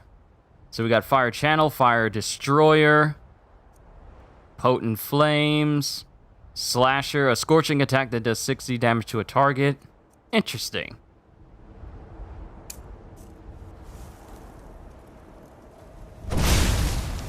Oh, I can shoot out slicing burn slashes! That sets fire to an area in front of me! Burning hot slashes! Oh! Here's the thing, I haven't checked out every single bit of magic from this mod, so pardon me if I get really, really hyped, because it's really cool. And you know what? Let's bump up the difficulty to legendary, the maximum amount, so that people can take more punishment and so I can keep using them as my guinea pigs. I mean test subjects. I mean unwilling participants. So let's go over here because I know there's a bevy of people that are waiting over here. If I haven't murdered them already. I think I may have murdered them. Yeah, they're dead. All these people are dead. They've been dead for quite a while.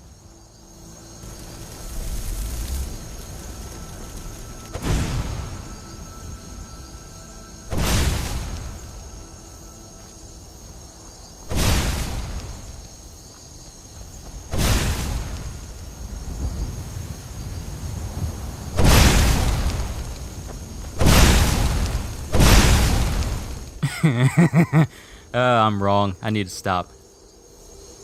Alright, that's slasher and shot. We got volley. Then we got frost destroyer.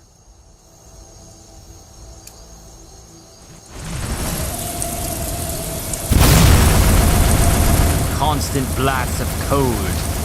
This is the closest you're gonna get to Cascade of Frozen Winters. Oh, someone just died.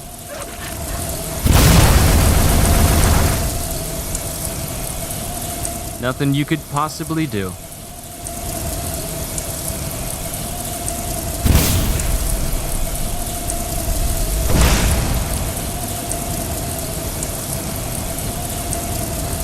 You can go full machine gun if you want with this. Not doing much to the mammoth, but it does kind of slow him up.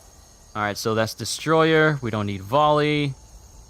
Entombment. Frost entombment affects 6 seconds plus 2 generic frost damage. What is entombment? Do I just coat them in ice? Yeah! They're frozen in place?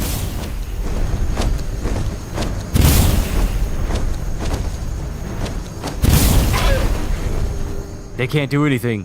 Oh, my willing test subjects. Potent frostbite. We don't need these basic magics anymore. We have much better magic in our midst now. So that's Frost Entombment, Lightning Barrage. Oh, Lightning Style Jutsu. Lightning Barrage. Blast, Channel, Destroyer, Impact.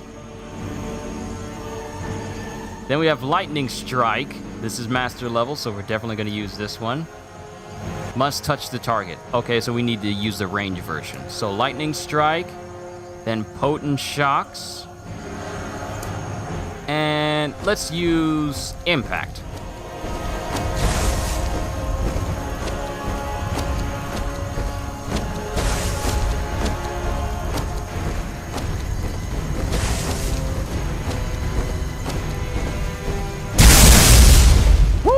Okay, so a massive blast of electrical energy wherever I'm pointing.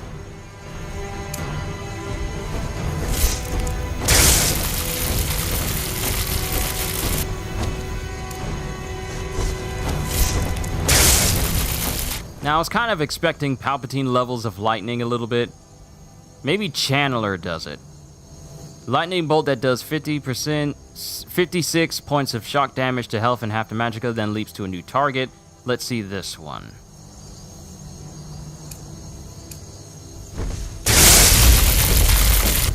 Okay, that's Potent Shocks.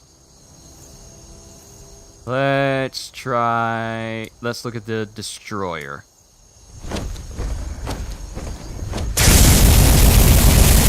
Ah, there it is. And it just goes straight through them into the distance.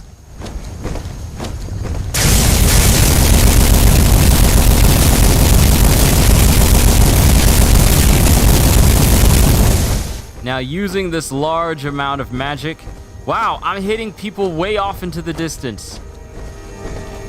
This is a far-reaching magic.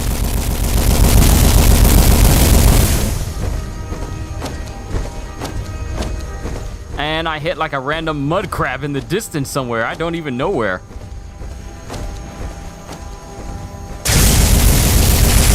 So the draw distance is long enough. Can it reach all the way to the fort in the distance? I'm not seeing any. Okay, it just killed a fox somewhere out there. It just killed something out there. So it is far-reaching. And the mammoths are still entombed. Gonna save Destroyer. Let's go down. Lightning Volley. Poison. Poison magic. Poison Barrage. Destroyer. Then we have Rune, Exhaustion, Fire Repeater, Frost Repeater. Let's check out this poison magic.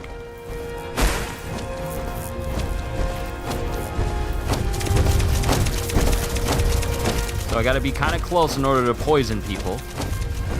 And it just looks like it's infecting them.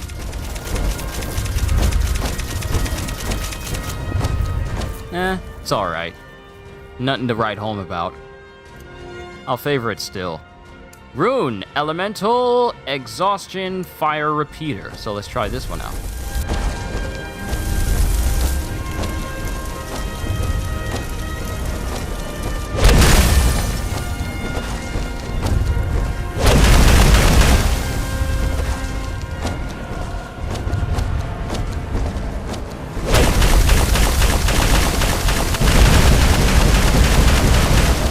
Alright, so put down runes that will constantly explode once they're walked over. That's nice.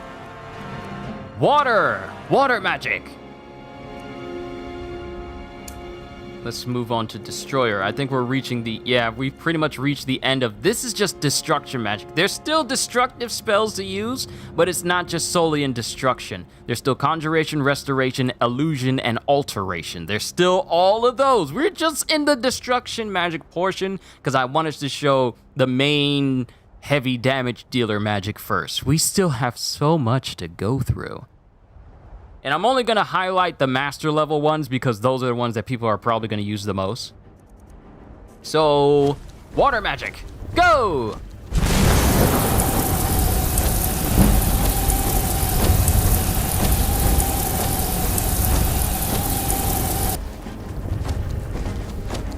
Interesting.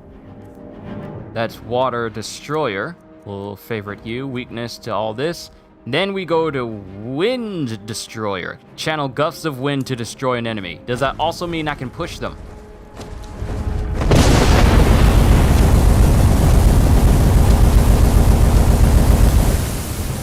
Is this my new almighty push? Is this my new force push? Let's see if we can push the bodies of the people that are dead over here.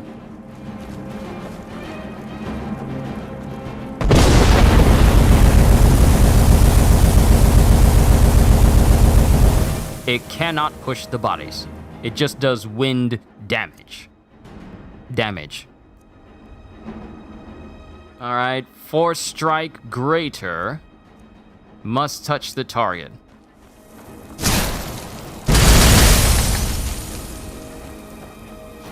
Alright, so let's try this out on the Mammoth and see if it can knock them back. Too bad there isn't a mod for telekinesis where I can just pick people up and throw them. I need to look for that. Not doing too much to the Mammoth. Alright, so that's it for wind magic. Let's go all the way up to alteration. So we have elemental enchantment, enhanced speed, run faster for 15 seconds, run faster for 10, 20, swing your weapon multiple times faster, things that affect me. Paralysis rune, telekinesis, time accelerate. So I can literally accelerate time, slow down time, and speed up. Okay, so accelerate time so things move faster. Jump forward through time for 10 seconds so I can jump into the future. Slow down time. greatly slow down time for 10 seconds, or I can get the magic that allows me to slow down time as long as I want.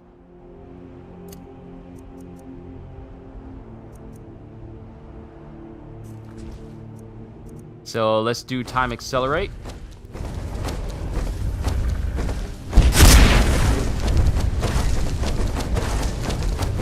So now everything is moving in a hyperspeed mode for the next couple of seconds.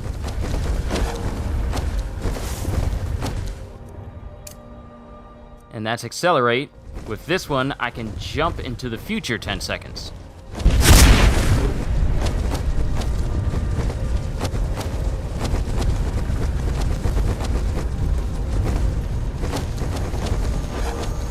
This is one good way to speed up a whole bunch of boring dialogue that you gotta wait on people for.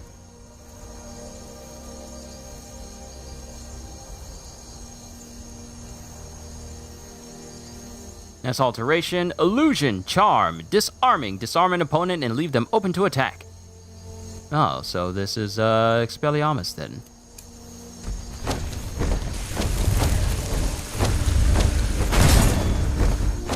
Leave you devoid of your weapon. I have disarmed you and your wand. Clairvoyance, commanding curse, Imperio.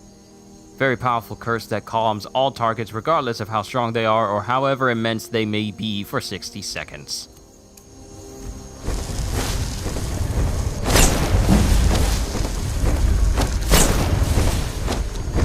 And they're no longer my enemies. That's how powerful this is. I need to get my hands on the wand so I can adhere them to this. But you're still my guinea pigs, so we still need to keep going. So we have the Crucio, we have the Imperio.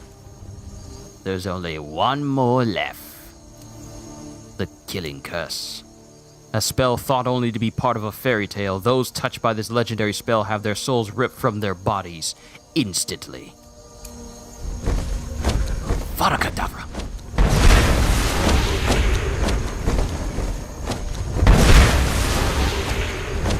Now, since they're stuck in entombment, they're permanently stuck that way, but these guys are dead. They are dead. There's no ifs, ands, or buts about it. They are gone. And apparently I killed a butterfly over here because one of its wings is just chilling over here. Let's find some more enemies just so you can see how insta-death this is, because this is on legendary difficulty, which means that enemies are at the pinnacle of defense and pinnacle of damage dealing. I might as well change the title of this stream to Mod Showcase.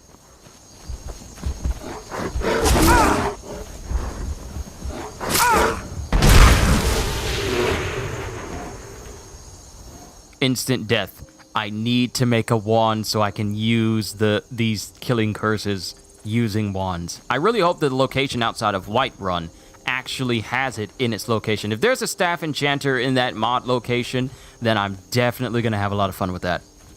What's going on, CJ? We're playing the PS5 version of Skyrim, which has faster load time, 60 frames per second. Everything is nice and smooth. And we're just showing off some magic. Like the Avada Kedavra.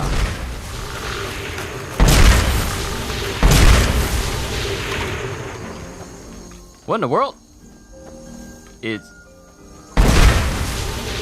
Oh, it leaves like a little light spot. Okay, that's nice. We have all 3 killing curses under our command. We can use it however we like. And I don't need to worry about Azkaban because Azkaban does not exist here. Plus, there's a ton, I showed it off earlier, CJ, but there's a ton of necromancy spells that can get you as close as you could possibly get to being like Jinn from solo leveling.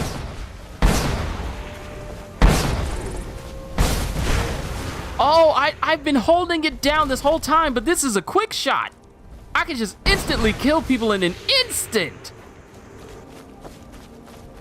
Yo, Chris, what is going on? Just showing off some mods here on the PS5 version of Skyrim. Runs at a smooth 60 frames, bro. I've never played a Skyrim game where everything just moved at 60 frames. It is beautiful.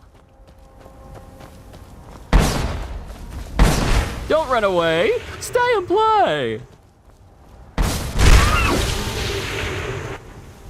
And he was Avada Kedavra. Where are you going? Where are you going? Where are you running to? Dead army later? Sure. Instant death. Instant death. Nothing survives. Unless it's an important character that has a quest link to it.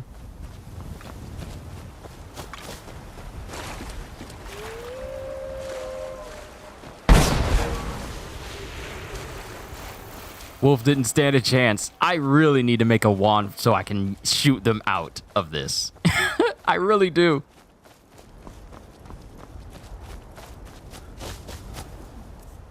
You know what? We're still in illusion. We have Darkness Barrage, Black Fire, a powerful dark fire attack that makes the target burn. Drop my phone. Makes the target burn for 12 damage per second for 30 seconds.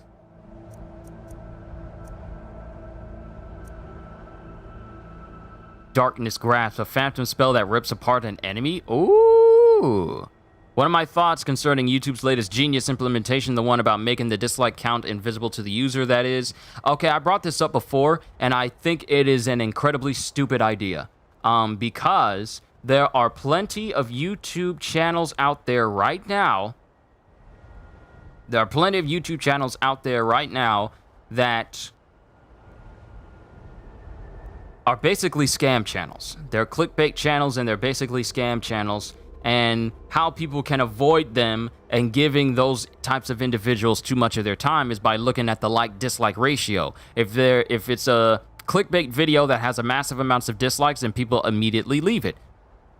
But removing that dislike bar, removing the ability to just see dislikes on a video, is going to make it trickier for people to not be fooled into clickbait videos.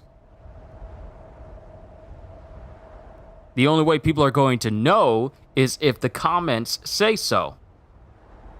And that also means that way back when, people would dislike things like Call of Duty and their dumb decisions, or basically whatever video game had made bad decisions, or movies that made bad decisions, or TV shows that made bad decisions. People would voice their dislikes by disliking the video. Disabling that does nothing more than try and perpetrate this whole false air of, oh no, there's no dislikes on this video, so this video must be good. This is going to do far more harm than good in the long run, because people will be fooled far too easily by videos that they would normally avoid. So removing the whole dislike aspect of YouTube is a big deal. Because for me, personally, I don't get too many dislikes on my videos. I used to get a ton of them in the past, but they sort of started to dwindle out because people are liking my stuff more than they are disliking it. But for a person who is on YouTube trying to build their channel, dislikes are not a bad thing. Especially if you're just now starting out. It lets you know what gets people's attention and what they don't actually like. So that you can, be on the up and up and learn from your previous videos what you could possibly improve on. But removing the dislike aspect of videos, people are not going to be able to tell just from how well their video did whether or not people liked it or not, whether or not people disliked it or not, because that whole angle is going to be gone. You're only just going to see likes. And I feel like that's a very poor decision. Because me, I like seeing likes on my video. But that doesn't mean that my videos are perfect. One good way I can tell in seeing how well my videos are doing, or whether or not they're resonating with a lot of people, is whether people like it more than they're disliking it. So now I'm not going to be able to see that. So even if people don't like the video, I won't be able to see that at all. Because for me personally, I'm not bothered by people disliking any of my stuff. I can't make them like the stuff that I do. They're just voicing their opinion. If they don't like how I do voices on my read-throughs or anything, they voice it by putting a dislike on it. What does that tell me? That my videos are not for everyone. But the more people like my videos, sure, that's fine and all. But to keep on track here, removing the ability for people to see dislikes is really going to do more harm to the YouTube community at large, because what does that do? Personally, what does that do? Have we reached the point in society where we are just so scared of criticism or seeing negative feedback on anything that we just remove that whole aspect, and if it's not there, then it doesn't exist?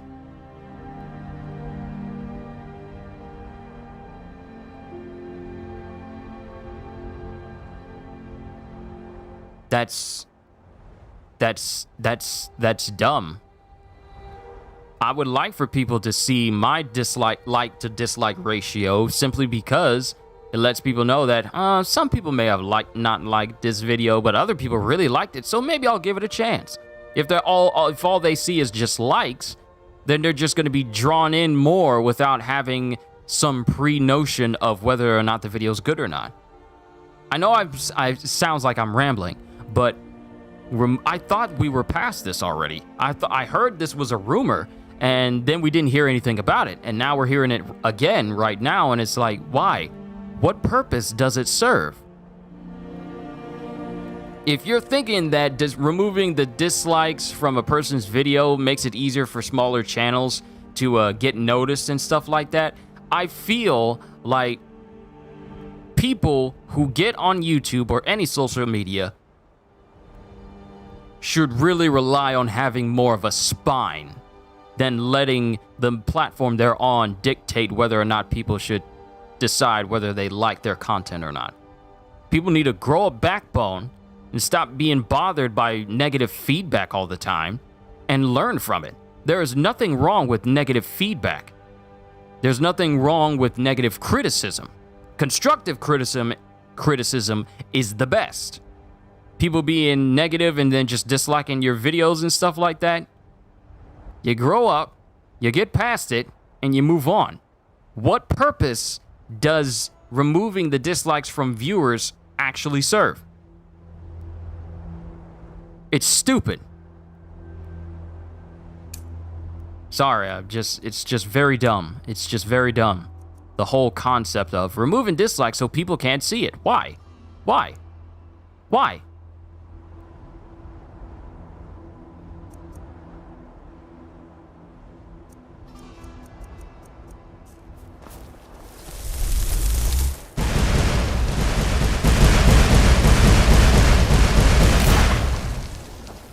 So this little poor fox was killed by a Matarasu. And look, the flames are going to stay there for a nice long while.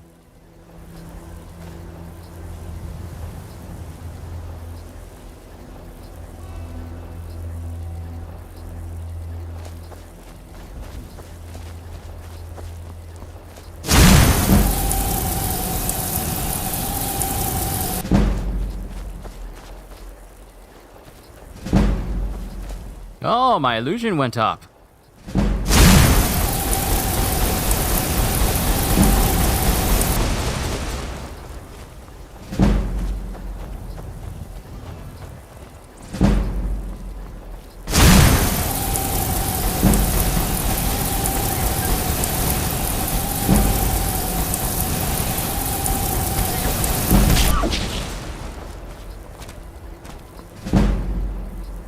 Wow, I just circled it right back around, didn't I? We need to keep going in one other direction. I was supposed to be going in this direction because there's supposed to be a necromancer in this cottage over here.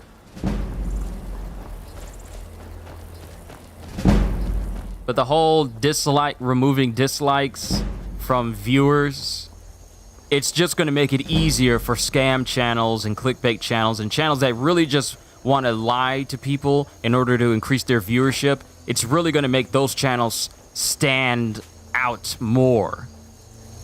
Not in a negative way. It's really going to work to their advantage, because then people are not going to be so easily fooled because they're not going to know.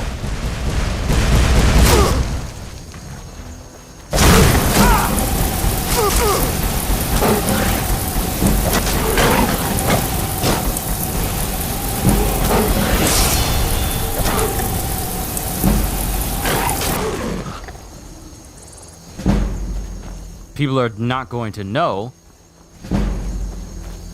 because YouTube is making it easier for scammers to get away with stuff now.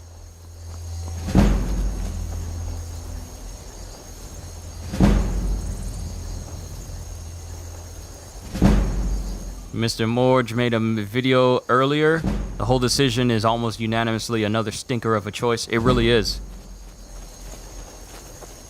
For a platform that says you can do whatever you want and make yourself known, it's not really doing what it needs to do. It's for a platform that is supposed to be very welcoming for people. They're just making it more and more strict.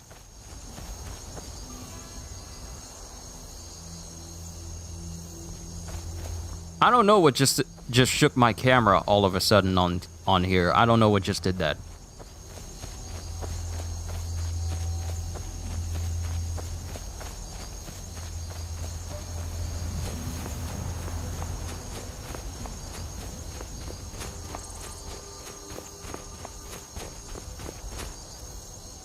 Alright, so that's the darkness, and we already seen runes, so we don't need to look at that. Conjuration, arrow, ballista, and then ballista repeater.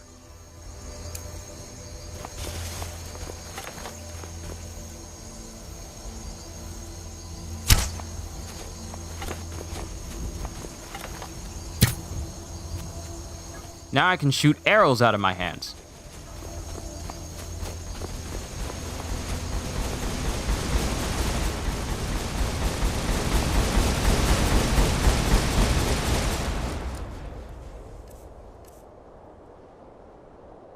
Have I got caught up with JoJo? I have not, but I have finished the first season of Baki, and I'm moving on to the second season, so that's going well.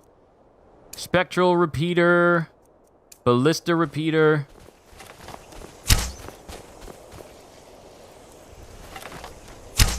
Oh, I forgot. This particular magic, the ballista, this was capable of crashing my game on PC whenever I use this magic. Because I remember using this mod on PC when I played Skyrim on the PC. But due to its nature, it could very easily crash my entire system.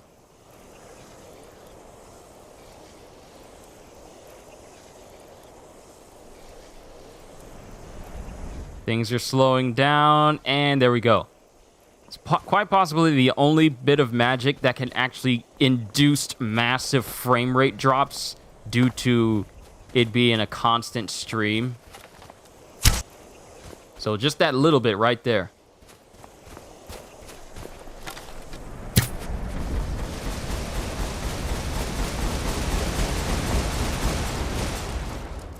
Alright, that's conjuration. We've seen all the super magic stuff. Am I familiar with Breaking Bad? Walter White and the other dude, Better Call Saul, all those. Gustavo Fring, I know of them. I never watched the show, though. I'll probably get some nasty comments about how I never watched Breaking Bad, yet I know a lot of references.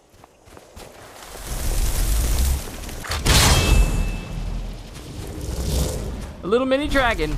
I got a little mini dragon. It's my spirit dragon. Let's find some people to kill. I think this might be a good location. Ah, hello there.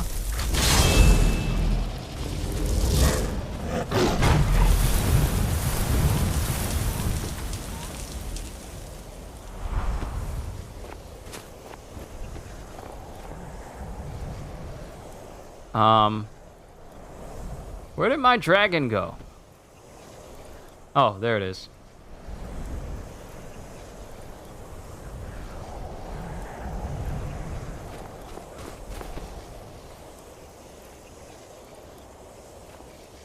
It's just over there fighting.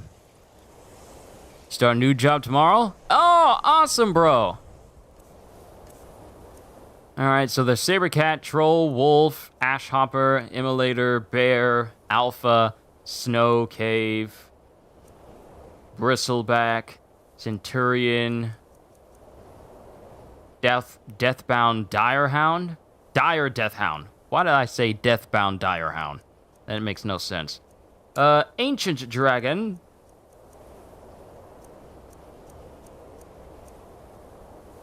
And Frost.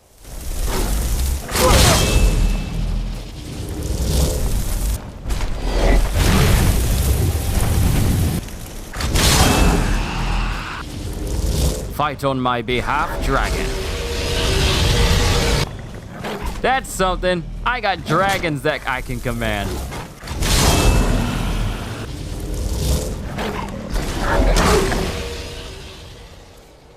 Now, I did... Oh, wait, I didn't summon the ancient one.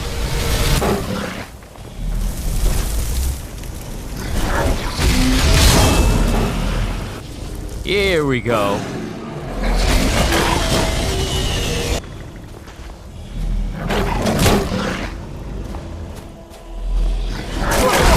Don't breathe fire when I'm close to the target.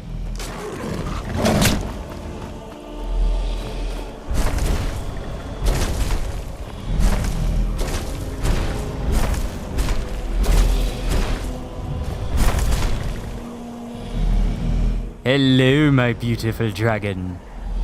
Shall we go?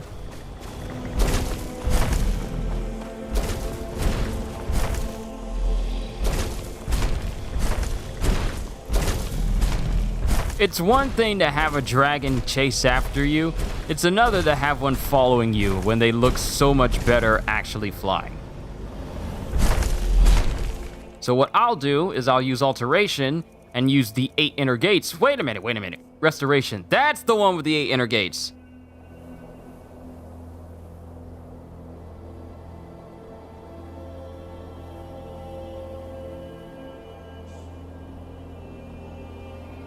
So we have Divine Magic as well.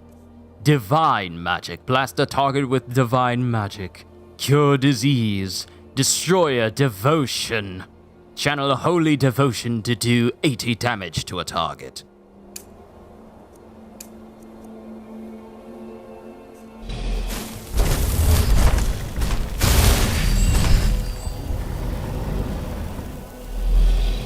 You purchase the upgrade for $20. Does that transfer to the PS5? If you purchase the upgrade for $19, then yes, then it should be on your PS5. But you also need to download the PS5 version in order for that to work as well. From what I understand, they are currently going through an issue right now where some people buy it, but it's not appearing in their games. That's the thing, Big Marquis. It's not appearing in some people's games, so that's currently a little bit of a bug. I don't think it's happening with every single person, but it's happening with quite a few people.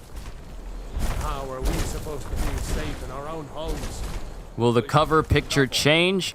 That I don't know. I did not buy the Anniversary Edition. I'm just playing this with the PS5 upgrade that comes for the PS4 version. I just got the free upgrade since I already own the Special Edition.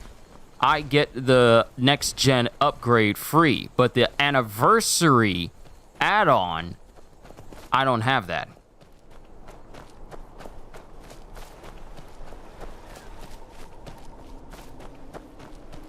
Oh, so you're actually running into that issue where you got the Anniversary portion for the game, but it's not actually appearing in your game. Don't worry, you're not the only one who's going through it. Numerous other people are already... numerous people were already saying, hey, my stuff isn't appearing in my game. What's going on? Can you fix this?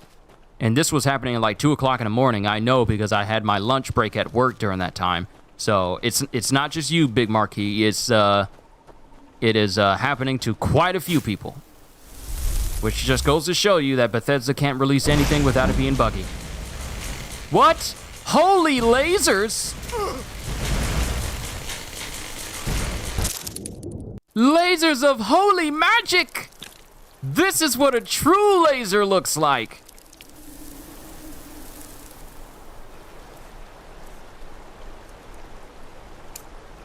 A divine destroyer laser.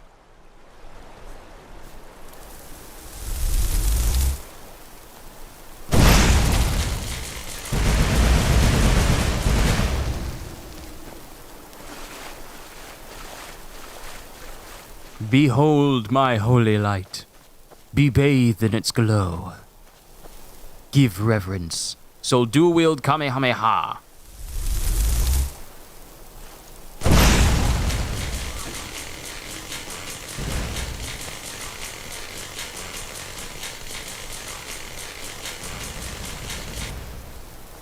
Kinda, pretty much. For the most part. Oh, enemies? We have enemies.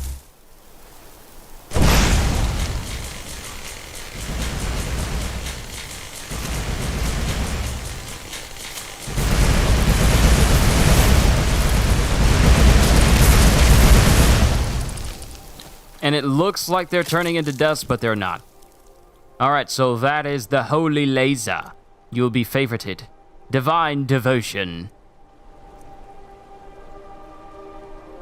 Fortify Creativity. I don't even know what this is. Oh, this is just Fortification. Overshield. Give a high amount of damage reduction to the caster for 7 seconds. Noticing any frame rate drops. Mad Dog Mike. Okay, so... regular gameplay without mods, or at least without mods that can do crazy stuff like super magic and stuff, I haven't noticed any real significant frame rate drops. It does run at a nice smooth 60 frames per second. Now, I started a new game earlier during my stream, like at the beginning, and there was a bit of a stutter, but it was a split-second stutter.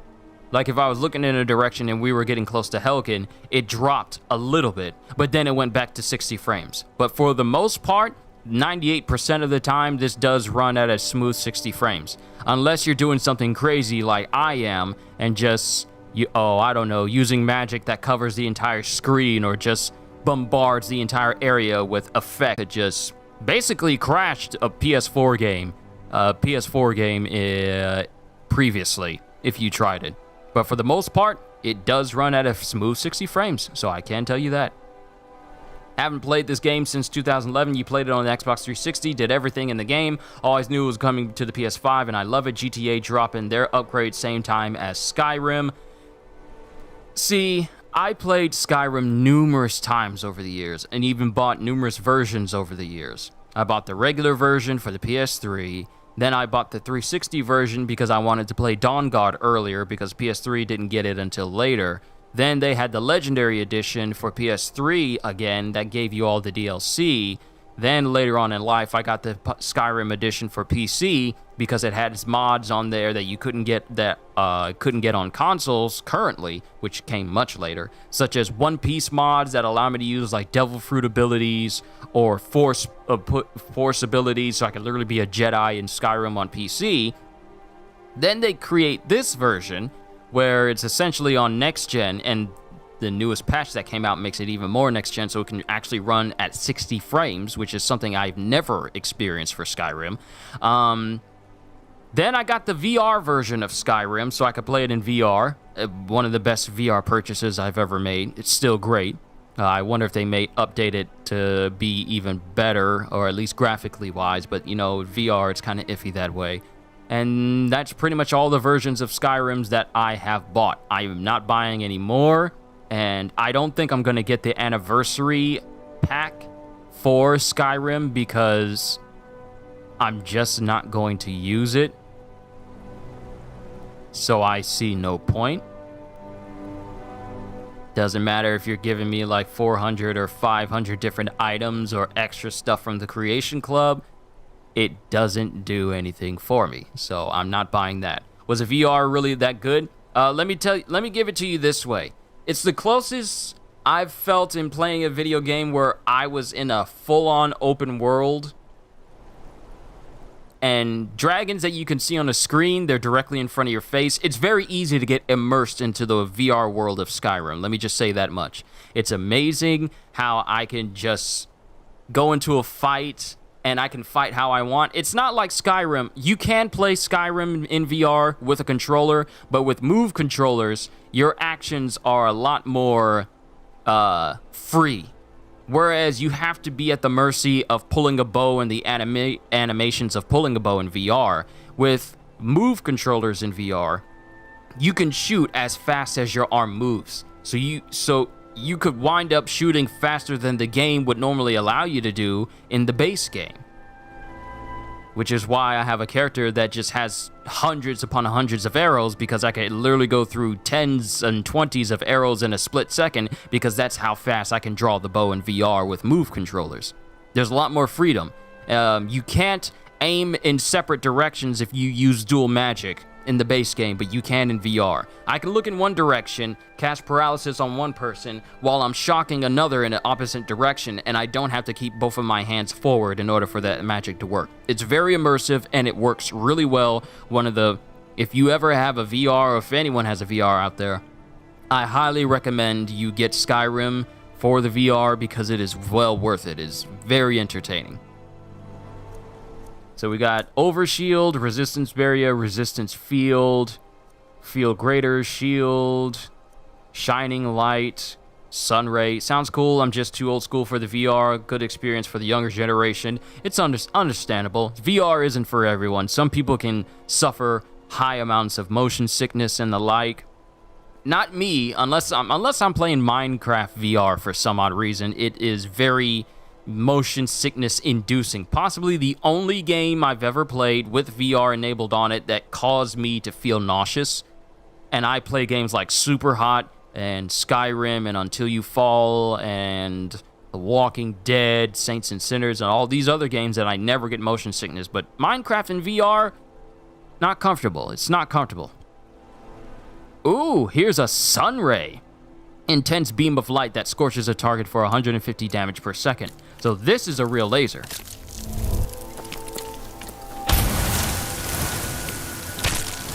And it's a small beam.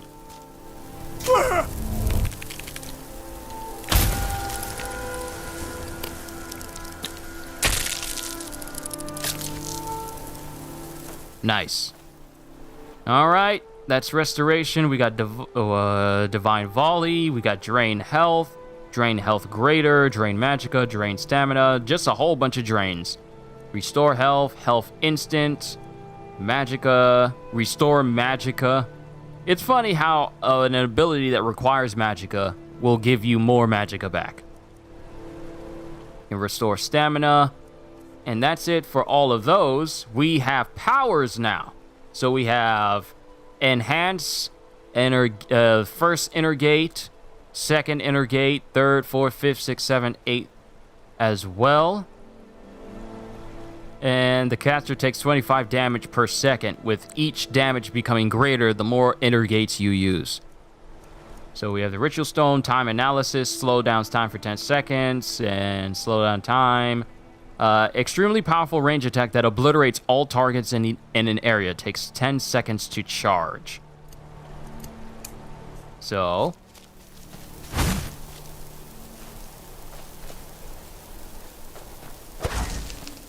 powers can only be used once a day. So I pretty much just wasted that.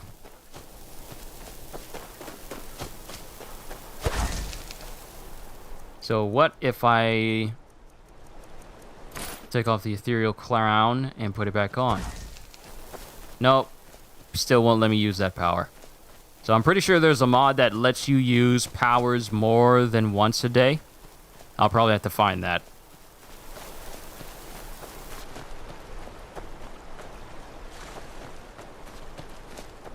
Oh. Oh. We killed everything over here. This is the direction that the blast happened and it shook the screen. So this blast pretty much killed all these deer. Because they are not dead by any other means. So they pretty much just died instantly from that Omega Blast. What is that called again? Hold on. Force Omega Blast.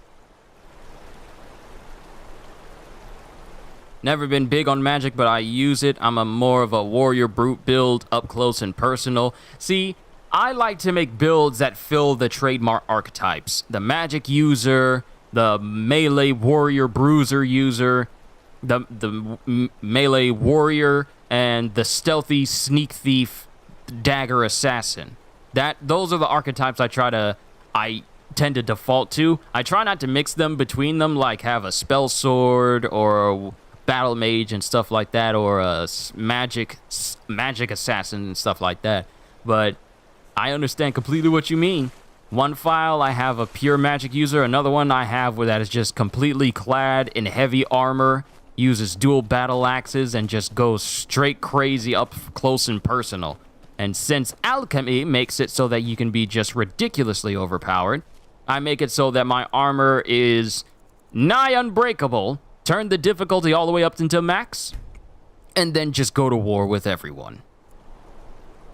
That's what I like to do. Now, what I want to do, Stealth Archer still OP. Yeah, Stealth Archer still by far one of the most highest damaging builds you can ever make for Skyrim. And that's without mods, and that's without using alchemy to overbuff yourself. It's pretty much the strongest mod. Hey, there's my dragon! Took you long enough. We need to go up into this castle, see if there's some enemies, and then use this Force Omega Blast on them. Because I want to see what happens when it happens at close range. Too bad you don't know how to actually fly so that you don't always have to travel on foot.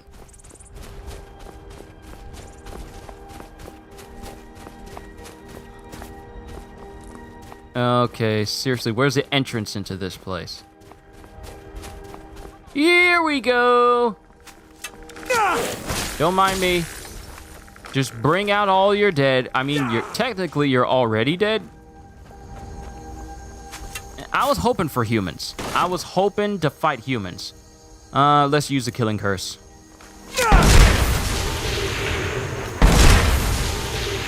How do you kill what's already dead? By killing it again.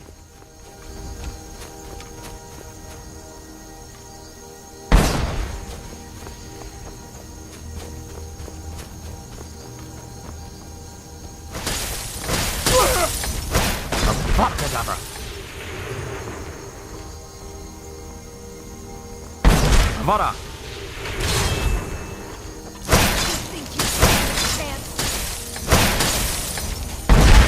Avada. Yo, lady, you got toasted. Not tossed, toasted. It's a one level up from tossed.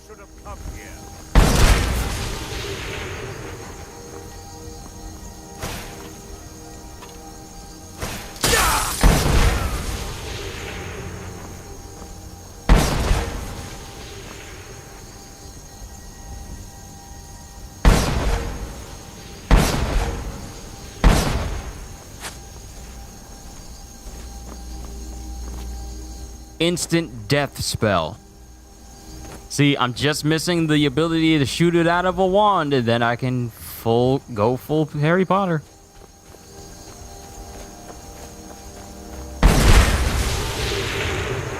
Oh, I know where we can go. I'm acting like I don't know a good place. Elder Scrolls and Grand Theft Auto are the two best open world do-whatever games of all time. See, I put Elder Scrolls, Grand Theft Auto, and Red Dead Redemption up there. Even though Red Dead is technically Grand Theft Auto, but in the West. Try not to set anything on fire, all right? I can't guarantee that I won't set anything on fire. All right, do I have your attention?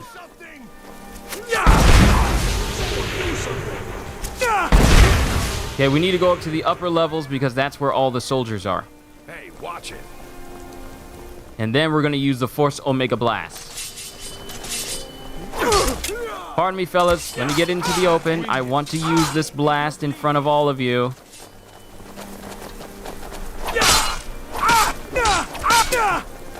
Okay. And Force Omega Blast!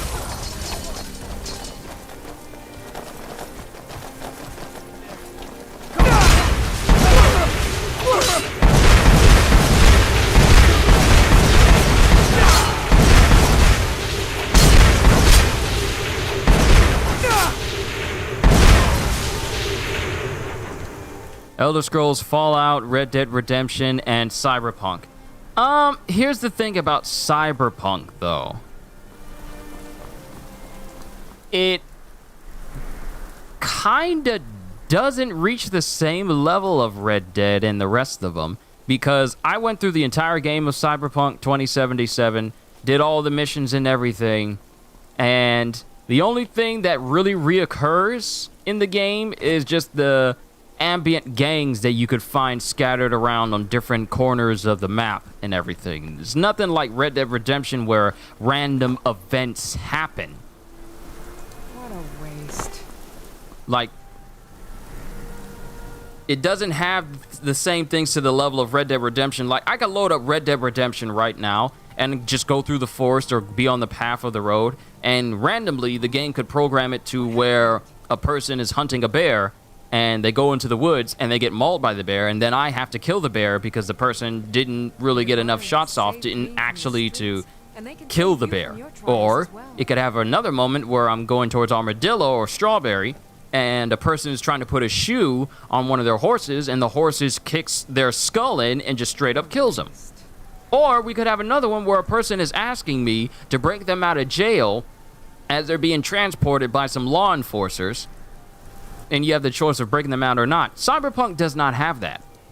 As nice as the game looks and as smooth as it plays, it does not operate on the same level as Elder Scrolls, Fallout, and Red Dead.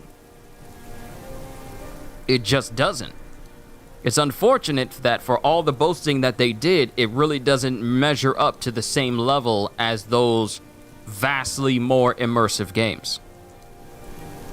Fallout, yeah, but Fallout is in its own class. I haven't played Fallout 4 in a hot minute. It's actually been a while.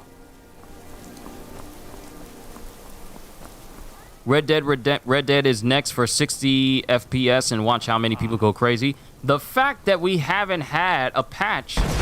Sit down, please, I'm talking. The fact that we haven't had a patch that can make the game reach 60 frames, especially if I'm playing using my PS5 here. The fact that we don't have that at all? Rockstar, what are you doing? I'm not buying your Halloween Outlaw Pass because it's just a waste and I see no point in it. There's so many opportunities that Rockstar has actually missed out on. Like, they missed out on the opportunity to give us an Undead Nightmare 2, given how great Red Dead 2 looks. They pretty much missed out on the ability to capitalize on, hey, zombies in the West. But in Red Dead 2, with vastly superior graphics, I mean, the game would work with an Undead Nightmare 2 due to the fact that the ambiance in Red Dead, especially in first person, the ambiance in Red Dead really, really immerses you into the game. Say you're going out into the woods at night and it's in the bayou. You could randomly come across some weird voodoo person that just wants to stab you to death, and they'll come out of the woods and they'll just slowly walk towards you with a knife. Or you'll see a lady just kneeled down on the ground and she's fake crying, and as soon as you get close, she pulls a knife out and she calls her buddies, and they all come out of the woods with like skull makeup on their faces, and it's nighttime and the moon is out, and there's like low flickering flames off in the distance, and it's like, where are these people coming from? And especially in first person, and it's like, these dudes are directly in front of me. Imagine that sort of ambiance, but with zombies. Western zombies. Like, you're going through the woods, and then zombies are coming out, shambling out from the trees. And due to how the lighting looks in Red Dead, you can see the lighting come through the trees like streaks of light. You see streaks of light behind numerous undead people just coming through the trees.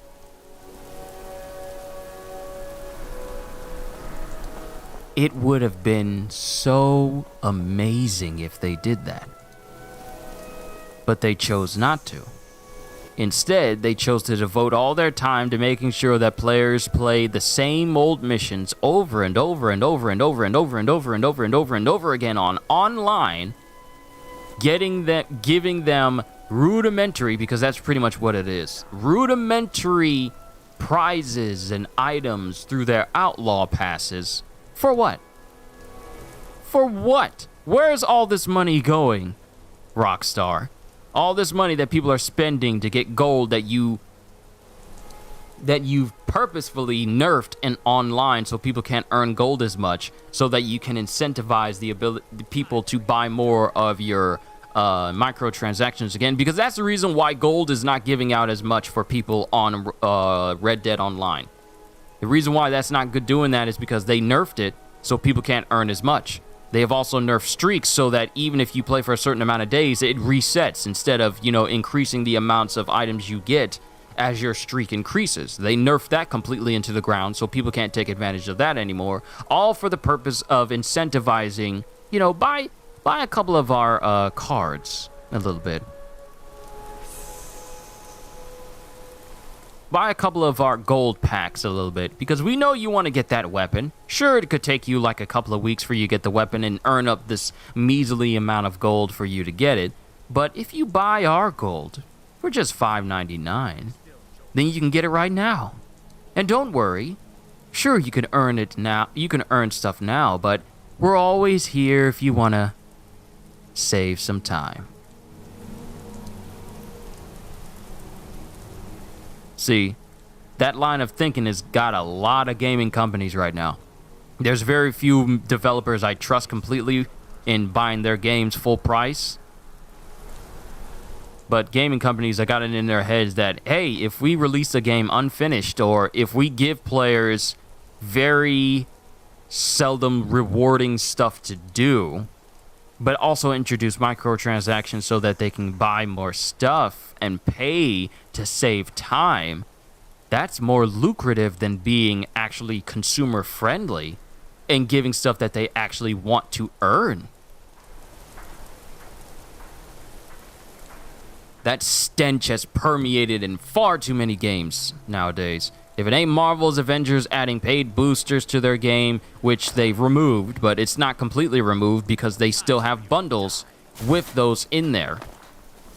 So it's not completely... If you look at a news feed and it says like, hey, they removed paid boosters, no, they're still in the game. They're just in bundles now.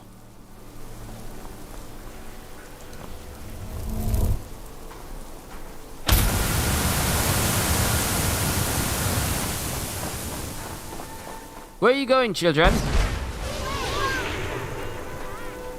They trying with the online, and when it's all said and done, the game is going to be the new version of Oregon Trail, but for now, I won't play it. See, for me personally, I prefer to play single player than online, due to the fact that with single player, a bevy of different things can happen.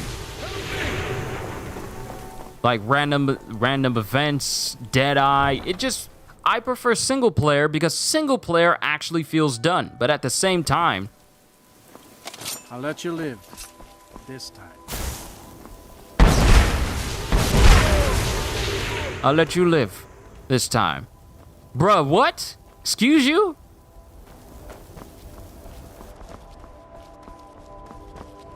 Now that's rude, letting me live when I hold the power of life and death in my hands. Where were you the whole time I was massacring Solitude? I get the names mixed up sometimes.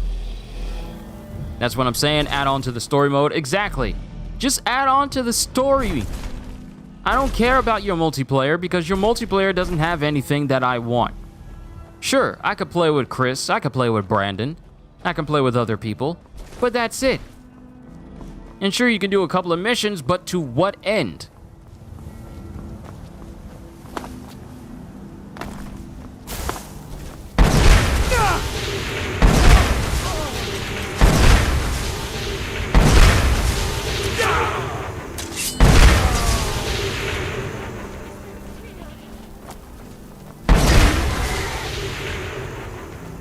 Such a beautiful game, story and all, and it's a long game, but not long enough. It really is long, though.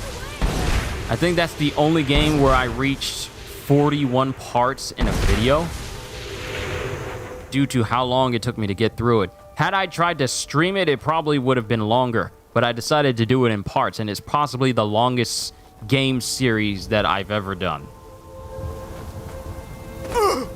But it's a phenomenal game, though. There are so many things that I just haven't completed in the game, such as getting the Deadeye upgrades, or maxing out my health or maxing out my Deadeye or doing all these different ambient challenges that could give me better upgrades for John.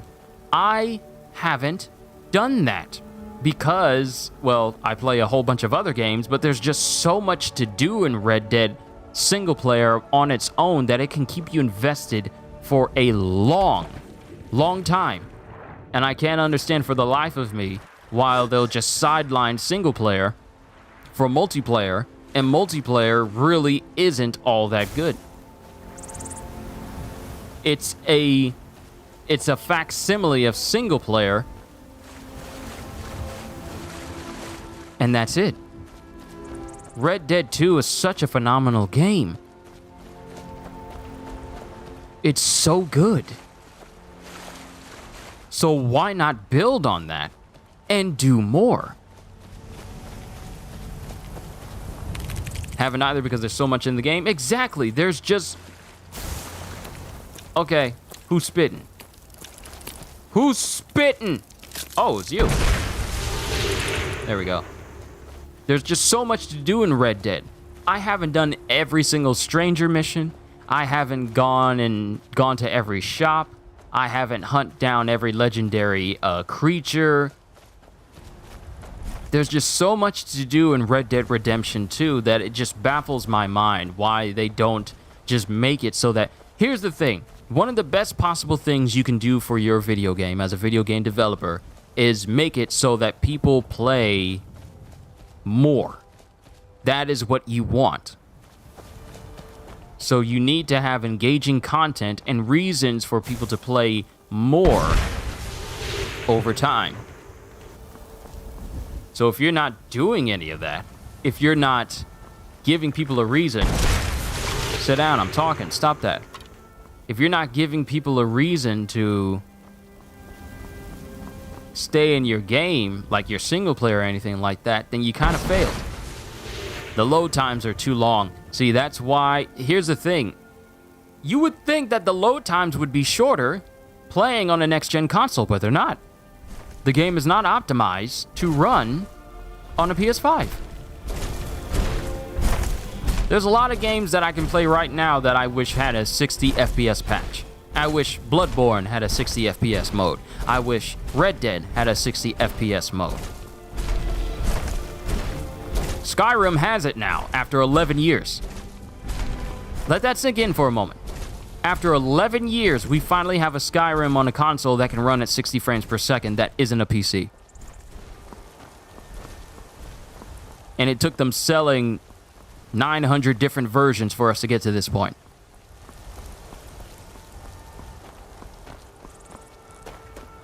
I know it sounds like I'm ranting, but I just look at the potential for game developers to go super consumer friendly. Borderlands 2 and 3 is a perfect example, and you still have people playing Borderlands 2, one of my top 10 favorite games of all time. It's one of mine as well. I need to get back into it because since I have, a PS5, I can actually put those HD texture packs to use and see what the game is like with high-end textures. So I'll probably get back into playing Borderlands 2 after a little while.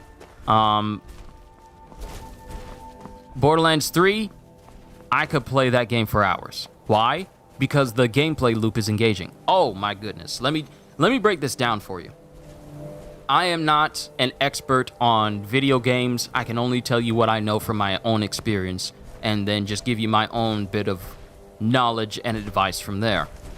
The best possible thing a game developer can do for their game is create a gameplay loop that is so satisfying, that is so good to just play, that it doesn't even matter if your game graphics are low bar. It doesn't matter if the story isn't the best. If the gameplay loop is satisfying and engaging and worth the amount of time that you put into it, my dragon's killing some things out there, then you've succeeded in making a game that has an extended lifetime.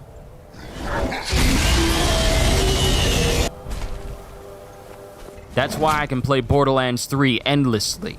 even though I've done pretty much all I could possibly do, I've gained a whole bunch of different weapons. I've maxed out numerous characters with numerous types of builds.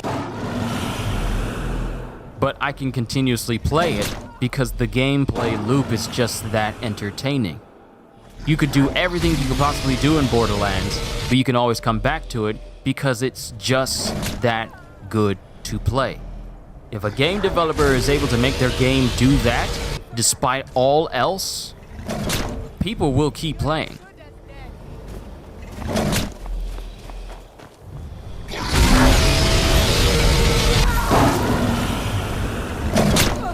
That's just my opinion on the matter. Skyrim is one of those games as well.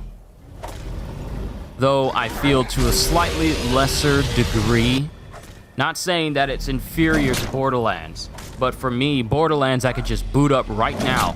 I could literally boot it up right now in the middle of this stream and just play and then just do whatever. Because that's fun to do.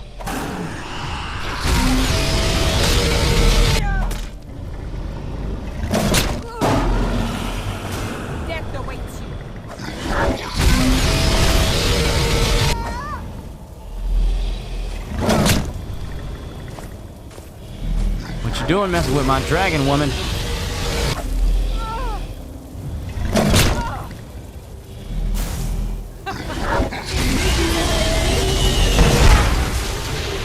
The fight went on for far too long. You should have killed him already. Killed her already. You should have killed her already. You took too long.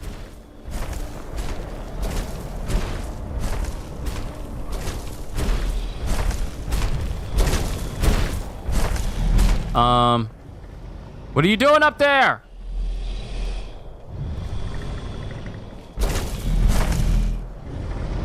That's better. All right. So we've seen enough of these different mods here, such as Fire Force, 8 Inner Gates. Actually, you know what? Let's try out 8 Inner Gates. I know that's the Gate of Death and I'm pretty much going to die, but since I'm regenerating faster than any damage could ever kill me, the 8 Inner Gates can be used infinitely, so... Woo! Look at my speed!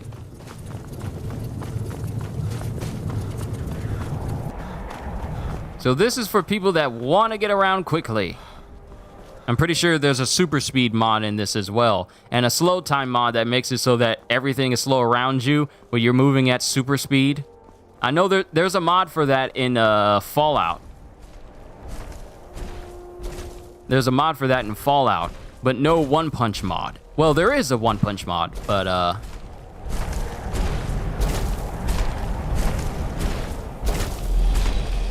do you have to buy mods? No, they're all free. The mods in this game are all free. You can literally... Actually, you know what? Let's go ahead and quit out of here. Let's quit out of here.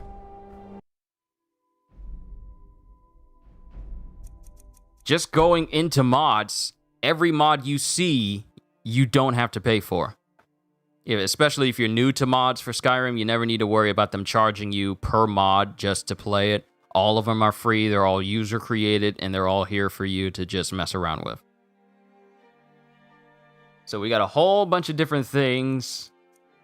Forgotten Dragons, Master of Destruction. Ooh, what is this?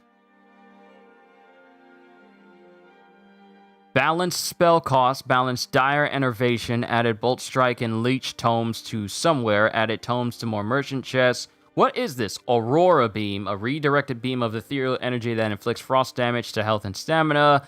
Blazing spear, bolt strike, leech, dire enervation. An Oblivion fan favorite revisited for Skyrim. Strip your enemy of their elemental resistance, laying them bare to further attack. Interesting. There's a lot of different mods on here that I have enabled, such as necromancy-related stuff, Gods of Time rings. Added 2 rings in the game. One is slow time and faster time. When is a good time to use mods, the beginning or end game? Here's the thing. Using mods disables trophies. I'm warning you right now. Using mods will disable your ability to ever obtain trophies for your game. If you're playing this on a PS5, PS4 or PS5, Xbox One, or Xbox Series X, it'll disable trophies and achievements. So if you want to go through a game completely clean, get all the trophies that there is to get, then afterwards, I would suggest that you start using mods. Or if you have no interest in getting any of the trophies, just know that you can go back. It doesn't completely lock you out from getting trophies for the game as a whole, like permanently. It just lets you know that, hey, if you're starting a brand new file, you have mods enabled. Disabling those mods before you get into a game without mods ensures that you can still continue that, they all say PS4, are they PS5 mods? Not to my recollection. These are all mods made with the PS4 version of Skyrim, because the PS5 version is essentially the PS4 version. It just has better load times and better frame rate and better resolution. It's not really a PS5 version of Skyrim. It's just one modified to play better on it. It's just a next-gen version. Not going to use the mods. I love this game. I don't use cheats. I use it after I do everything that there is to do in a game. If I platinum Skyrim, then I'm using mods just to mess around with it. You're invincible. Where's the challenge? No challenge. I just want to have fun with it. All right, so we have the time rings. So I'm definitely going to download those. And apparently I got to look up the location of the rings, so I'll do that later. No shouting cooldown. Got all these other ones. Grim, Apothecary, Light, and Dark Magic.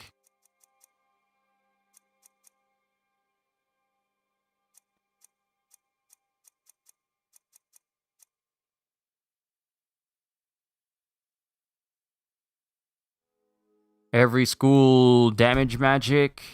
Ooh, let's see. Illusion, Chaos, Restoration, Smite, Alteration, Rearrange, Conjuration, Soul Shatter. Hey, isn't Soul Shatter a magic from Elder Scrolls Online? That's what I think. There must be a new Skyrim coming soon.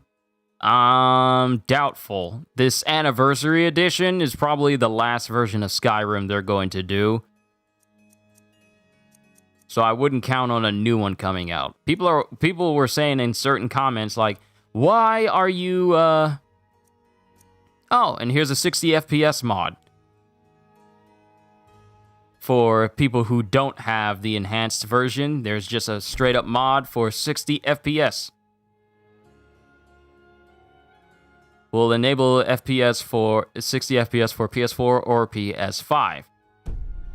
So, yeah, there's that. Fate of the Dragonborn, unofficial Skyrim Special Edition patch, faster leveling, Obsidian Weather, Crazy Dragons. Oh, you meant Elder Scrolls. So here's the thing.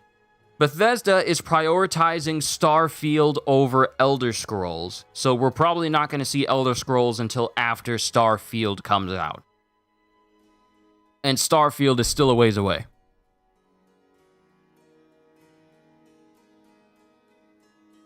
Ooh, brand new dragons. Let's see. It added 72 dragons added to the game, 39 of this person's own variants, and the other 3 are upgraded versions of the vanilla dragons. One group is called Tempered Dragons, which makes them tankier, and the other group is called Arc Tempered Dragons, which makes them more dangerous with a twist. You'll know when you meet them. So essentially, this dude took the whole tempered monsters and arc tempered monsters from Monster Hunter World and turned them into dragons types. So here it shows Blood Dragon, Mist Dragon, Black Dragon, Conjuring Dragon, Tempest Dragon, Mirror Dragon, Holy Dragon, Dwarven Conjuring Dragon, and Gas Dragon. Interesting.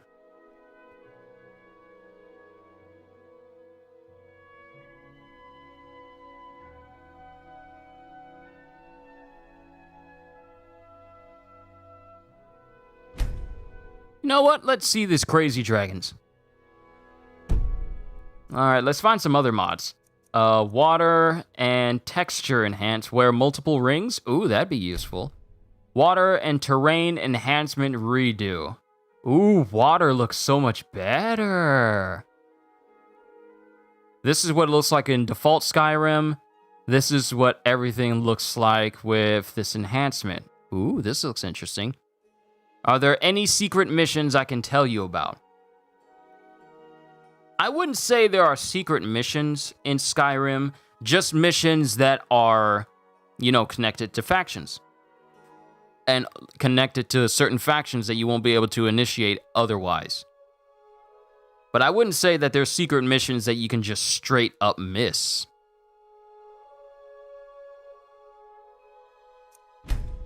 As far as I know.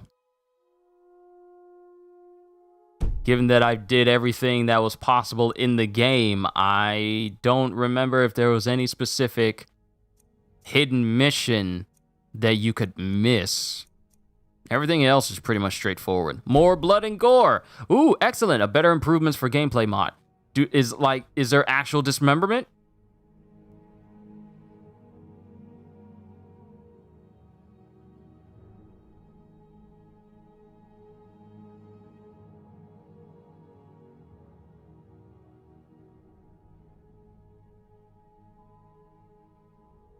In your run, you had an iron dagger that dealt 200,000k with the restoration pot glitch.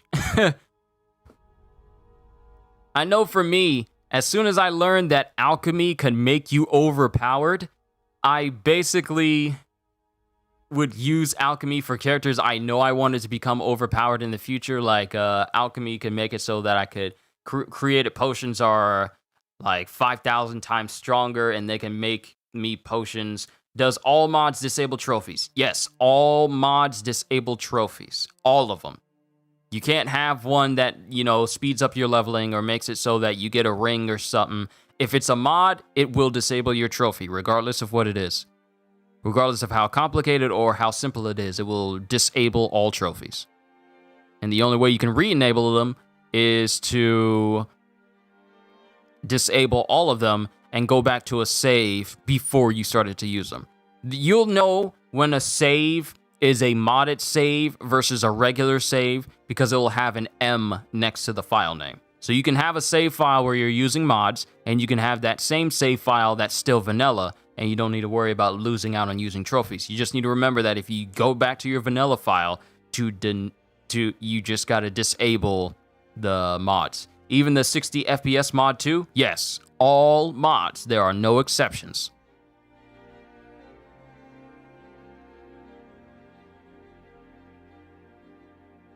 Earlier decapitations, more kill moves, maximum kill move chance, helmetless combat perks. Ooh.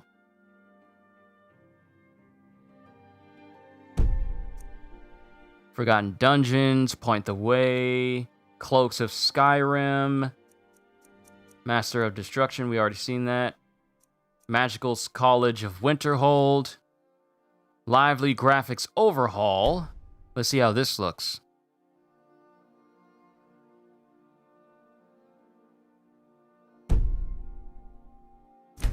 Let's go to the load order. And we have Zio's Crazy Dragons, the God of Time Rings, and the Water and Terrain enhancements. Let's boot up my Master Kyushu file, since it has dragons flying around everywhere, and see what these dragons actually look like.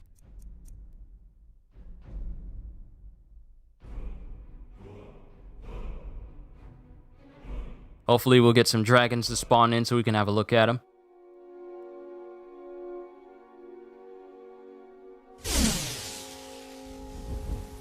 What time is it? It's 3:08. I gotta get myself some food. I need to go to Wendy's and get that bourbon bacon cheeseburger, because it's really good. I hear dragon. What type of dragon are you?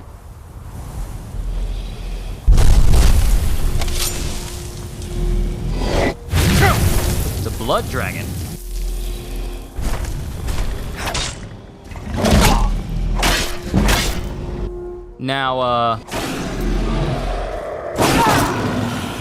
Most dragons are dead within a couple of hits, but since I have this on legendary difficulty, they can take quite a few more hits.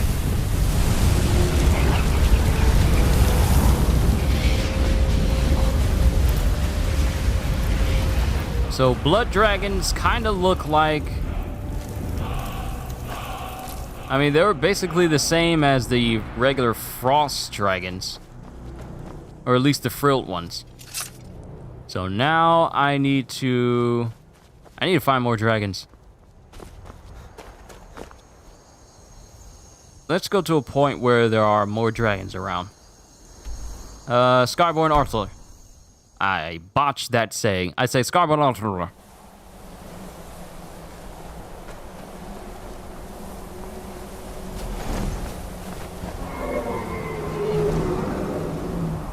Alright, what kind of dragon are you? You're just a normal dragon.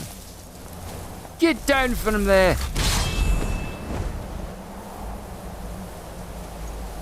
And this is my vampire. This is my first character that I created for Skyrim. He's an immortal vampire, Lord of the Volkahars, unkillable by even the most dangerous of foes, and Lord of all he surveys.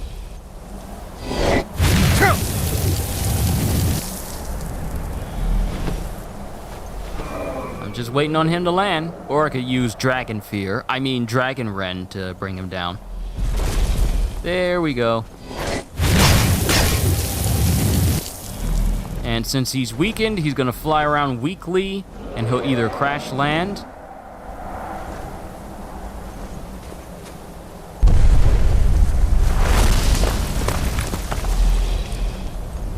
I always thought that was a unique mechanic. The more damage you do, enough damage to a dragon. Ah, there's the damage. You do enough damage to a dragon and it'll literally crash into the ground. I always liked that.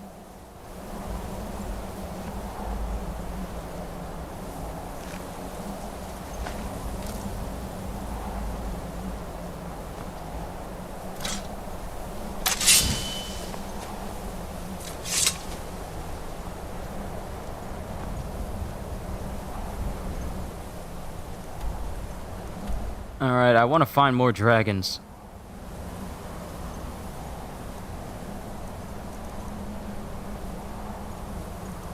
And I think this might be a good place. To Sheer Point!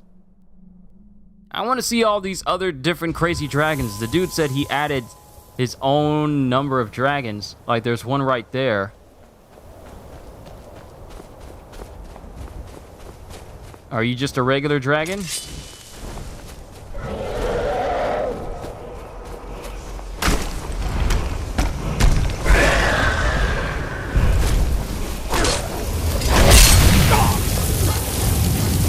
That's just a regular dragon. I do have the mod turned on, don't I?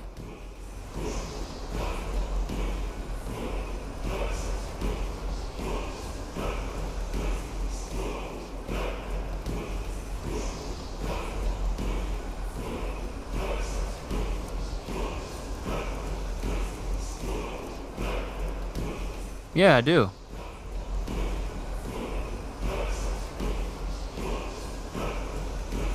Blood Dragon, we ran into that.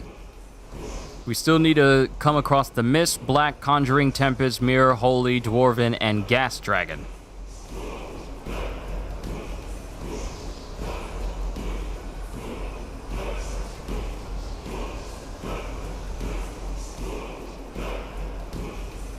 Oh, okay. So there's a summon in the Bannered Mare in Whiterun in the room where you normally sleep in. The spell tome is on the floor between the room door and the dresser. You cannot miss it. All right, so we need to go there. After killing this dragon, we need to go to the Bannered Mare. We need to go to the Bannered Mare and get this tome so we can actually summon these dragons. So where'd it go? Where'd you go? Where'd you go? Where'd you go? There you are. And Dragon Rend.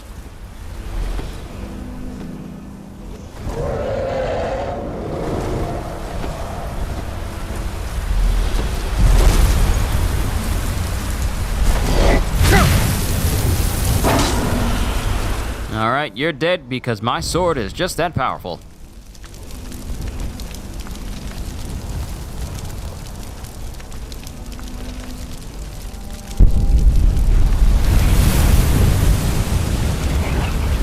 I find it funny that when a dragon is getting absorbed by me, the skeleton actually shrinks in size because where these horn placements are, they are actually shrunken down normally.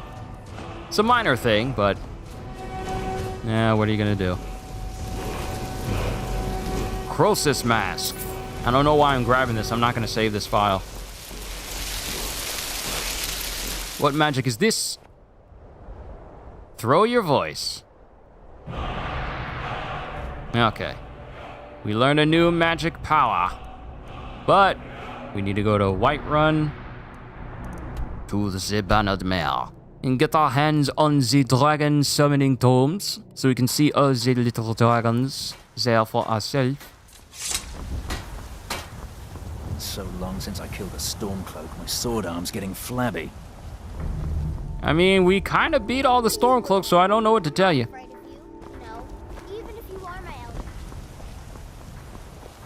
Your skin's as pale as the snow. You scared of sunlight or something? No. I just haven't had anything to drink today. I need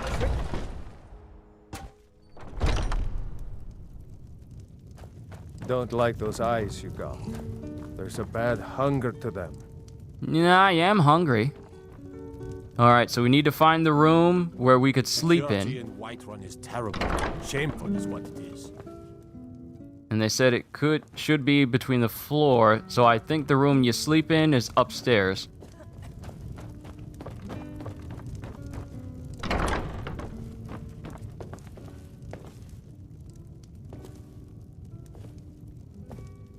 Okay, this bed is owned, so I think it's the other one. Ah, there it is. No, that's not it. This is a local favorite and one of the first songs I ever learned. Hold on. It said the Bannered Mare. Now I gotta wait for the mod list to come back up. No, you don't! Oh, come on!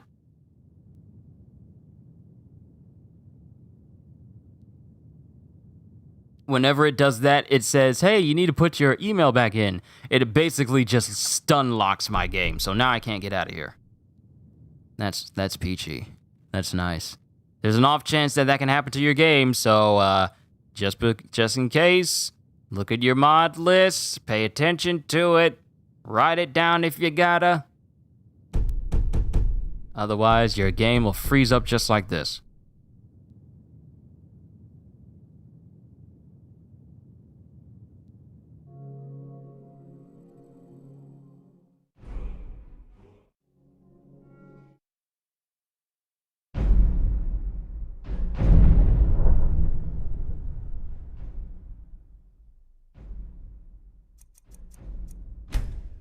So I'll bring up the mod list, see where it is again.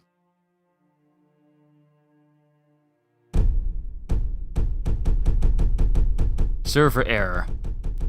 Hey, how about you let me out? You gonna let me out? Nope, the game is not gonna let me out. It doesn't want to let me play anymore.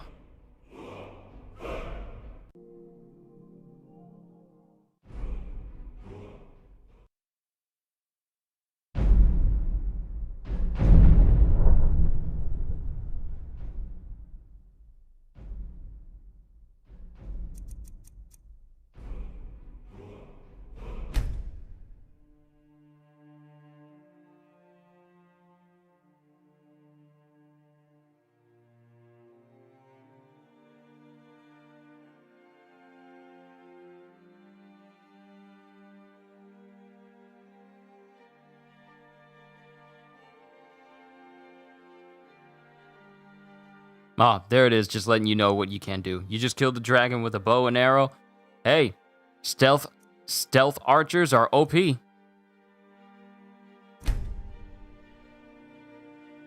Okay, located at the Bannered Mare in Whiterun in the room where you normally sleep. The spell tome is on the floor between the room door and the dresser.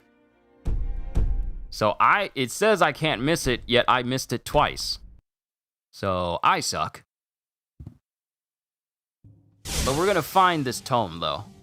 This next song goes out to the Dragonborn, the savior of Skyrim. Alduin's wings, they did darken the sky. His roar furies fire, and his scales sharpened scythes. Men ran and they cowered, and they fought and they died. They burned and they bled as they issued their cries. We need saviors to free us from Alduin's rage. Heroes on the field of this new war to wage. And if Alduin wins, man is gone from this world, lost in the shadow. Okay, bruh, what's going on? Where the magic at? But then came the tongues on that terrible day. You say the book is between the door and the dresser. You can't miss it. The fray. This is the Bannered Mare. What am I missing that allows me to miss it? The sweet song of Skyrim, sky-shattering doom.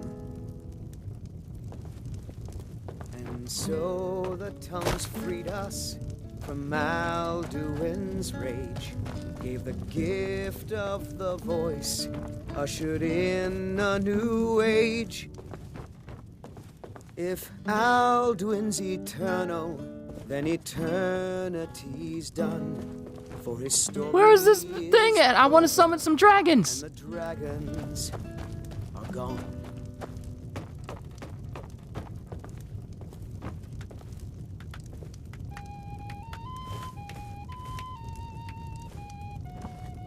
Thief's Virtue ain't it. That ain't it. And this is owned, so this is the room that I get to sleep in.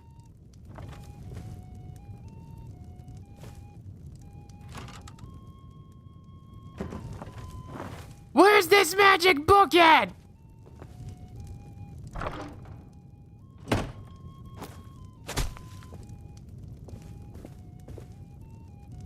Between the dresser and the door. You can't miss it, they said. It'll be right there, they said. They did darken the sky. His roar furies fire, and his scales sharpened scythes. Men ran and they cowered, and they fought and they died. They burned and Is he singing this song again? as they issued. I'm all for encores, but you ain't got to sing it again. We need saviors to free us from Alduin's rage. Heroes on the field. Oh, snap! Of this new war to wage. And if Alduin wins, man is gone from. I went to the wrong rooms. Lost in the shadow of the black wings unfurled. I went to the wrong rooms. Then came the tongues on that terrible day. Steadfast as winter, they entered the fray, and all heard. Okay. We're good now. Spell tome, dragon summon.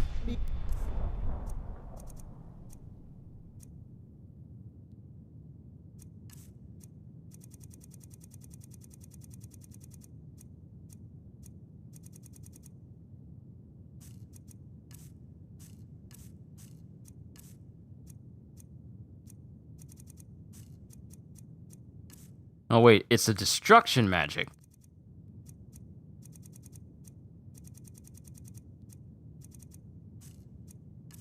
Wasn't it? I just learned it. Where is it at? Conjuration. Conjure legendary dragon. Okay. Say that as a favorite.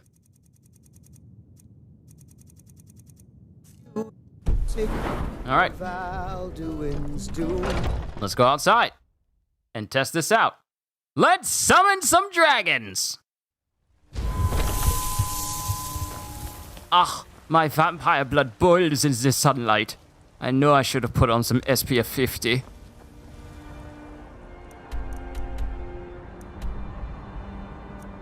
To Bleak Wind Basin, because it's wide and open. Oh, things look a little bit more vibrant. Because I have that mod turned on. Water looks kind of good. It's not picture perfect, but it looks good. Things look a lot more colorful and vibrant rather than it just being, oh, you're in a facsimile Game of Thrones, winter is coming.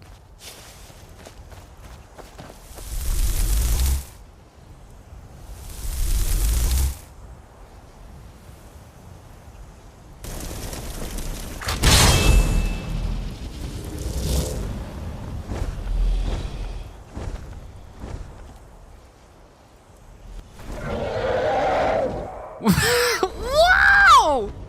Wow!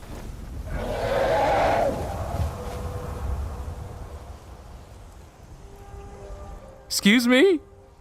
Dragon?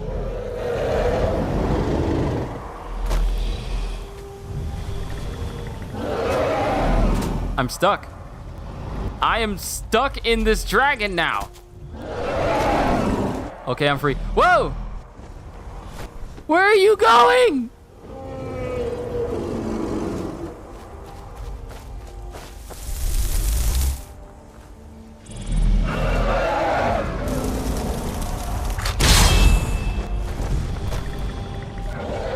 Where are you going?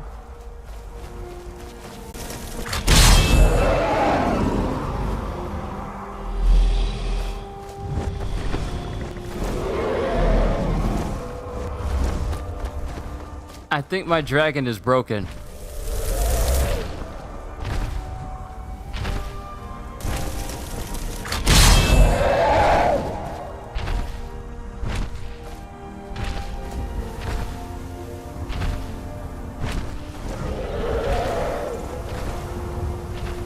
What in the world?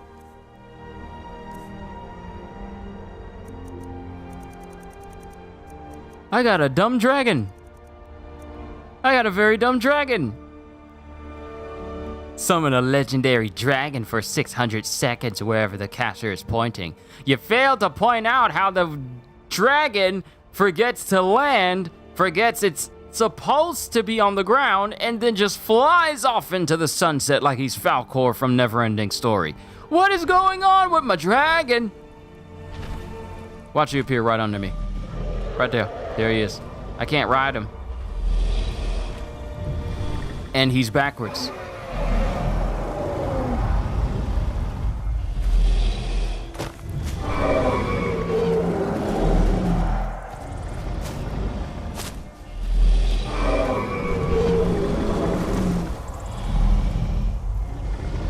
Oh, no, let me stay on him. I wanted to fly on him. I wanted to see how long I could stay on before it tried to knock me off, but apparently this isn't the summon spell that I was hoping it'd be.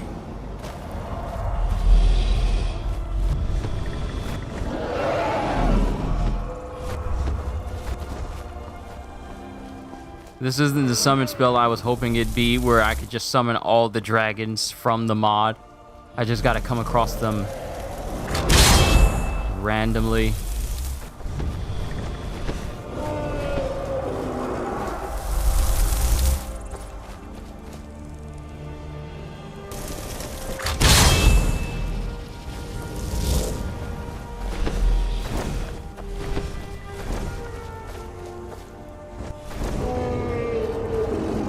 Oh my goodness, what is going on with this dragon? Then it gets a massive speed boost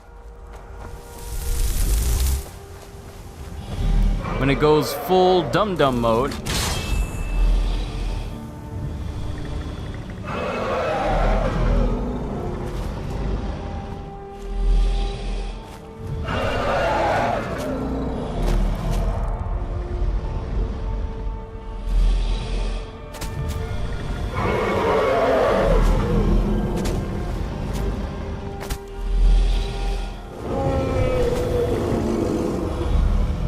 on, stay on, stay on. Dang it. Great, now this dragon's gonna be following me for 600 seconds and I can't get rid of it. Although... Is that a mod too? Yes, it's part of the Crazy Dragons mod. It lets me summon one, but it apparently is kind of broken because it doesn't know how to do anything other than just fly around. So I'm waiting for it to come back so I can kill it. With my everything must die sword.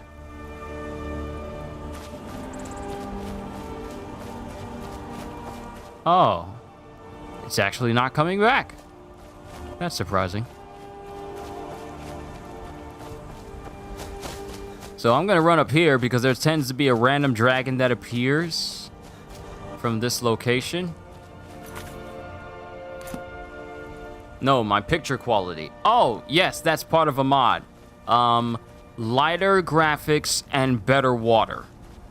That's a mod as well. That's why it looks so vibrant. I didn't change any settings on my stream. This is part of a mod as well.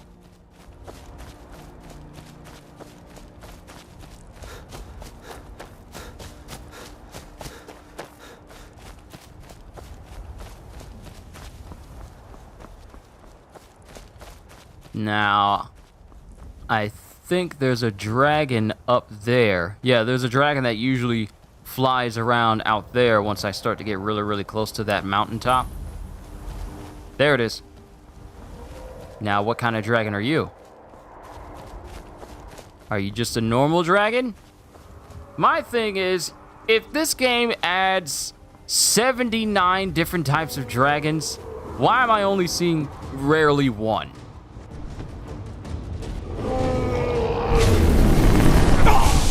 And that's just a normal legendary dragon.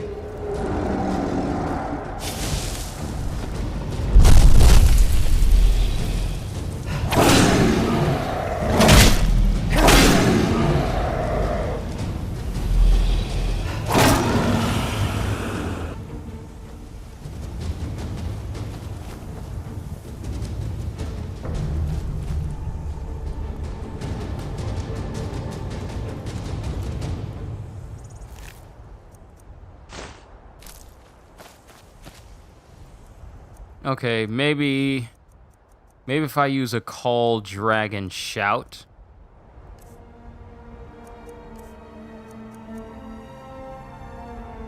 No, that's Odaving. And there's Durnavir, but dang it, I kind of want to see all these other dragons.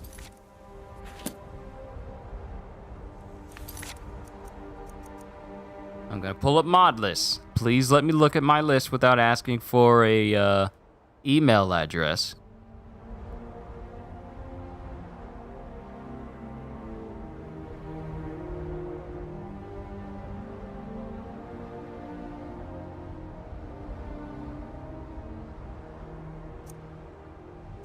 Okay, there we go.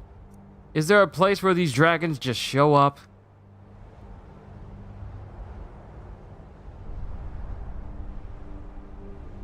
Look at this description. So what is this mod? This is a dragon mod that has 72 dragons added to the game. 39 of my own variants, and the other 33 are upgraded versions of the vanilla dragons. One group is called Tempered Dragons, which makes them tankier, and the other group is called Arc Tempered Dragons, which makes them more dangerous with a twist. You'll know when you meet them. I wish I could. This mod should be compatible with Enhanced Mighty Dragons since I did not alter the main vanilla dragons, so you will get more fun out of the both mods together. Also, this is my first mod that I ever uploaded, and mod reviews are welcome. Now,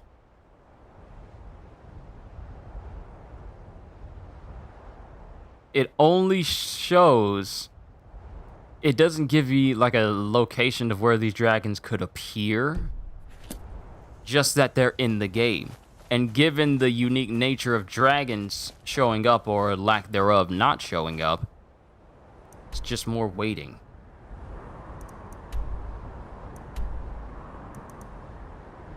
So let's go to Rorikstead because that tends to have a dragon flying nearby.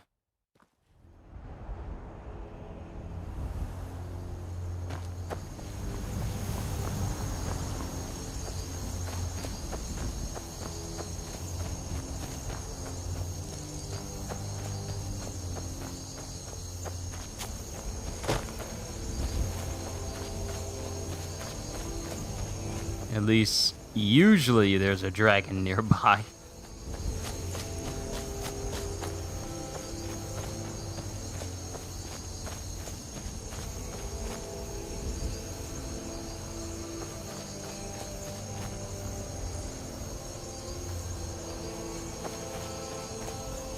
If there's not one here, then we're gonna have to go up towards Riften. I will say this, I like faster load times. Faster load times are good.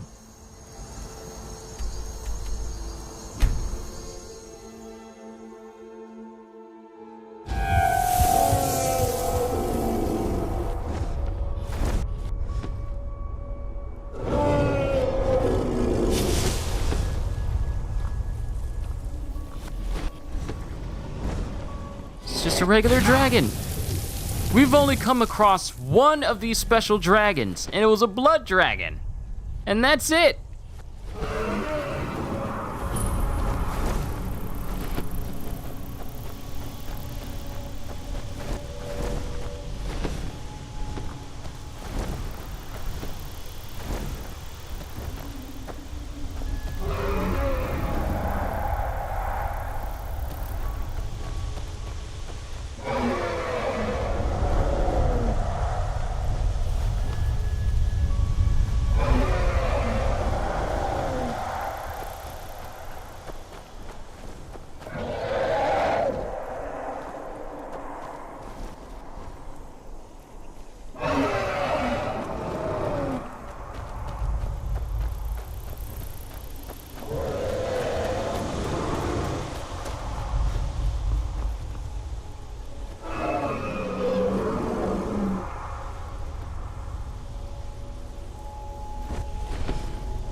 All right, you need to come down now. Stop playing. Oh, I never noticed the little ring field that was around the dragons when they were inflicted with Dragon Rend. I never noticed that. Shut up.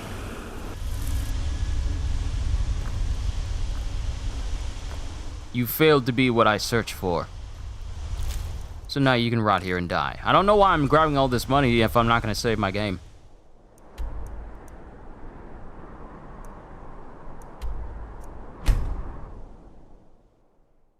So really, with this dragon with this dragon mod, I have to wait. Oh wait, is that a new one? Is that a new one? That looks like a legendary dragon, though. Yeah, it's a legendary. Yay, legendary dragon. Woo. So nice of you to drop right next to me.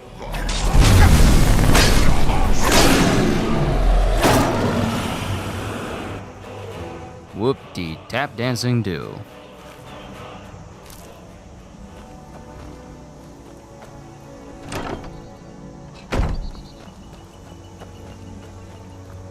So this conjure legendary dragon is pretty much useless because the dragon is broke.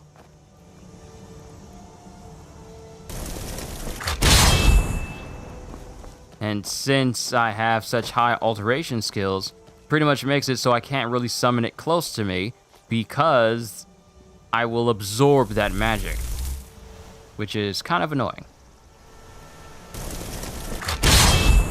See, when I cast it away from myself, I have a chance of absorbing that magic and canceling out that spell as a whole. Not a good perk.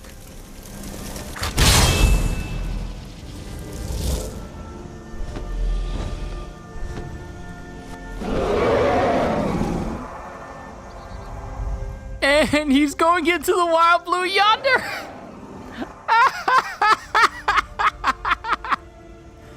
What? What are you doing up there?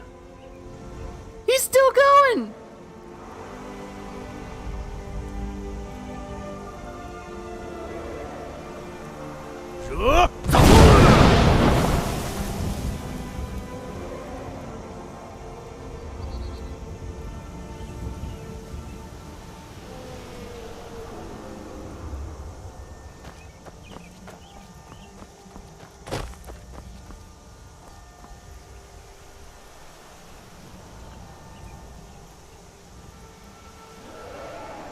He's still up there.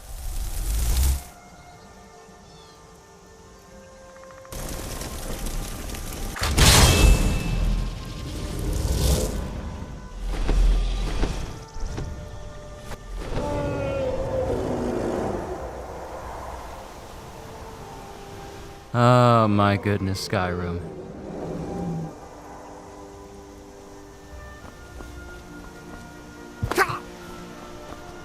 So since I'm able to regenerate, can I jump off of this high cliff and my regeneration kick in before the fall damage actually kills me?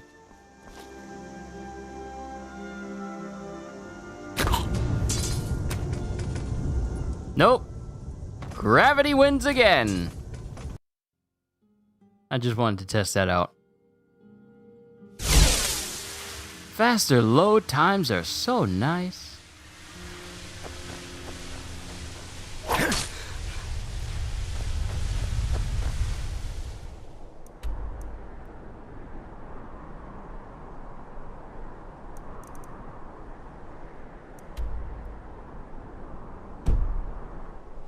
I wonder if there's a mod to increase the amount.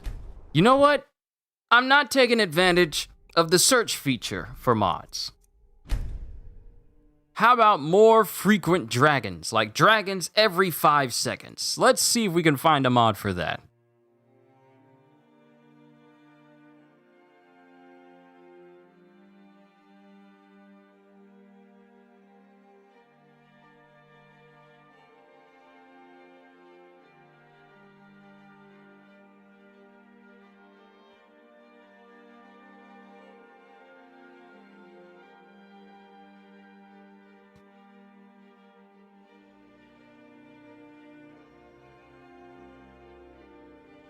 Okay, search. Dragons. Let's just look up dragon and see what we find. Divine Races Pack, Dragonborn God Race. I'm sorry, what? What is this? What is this?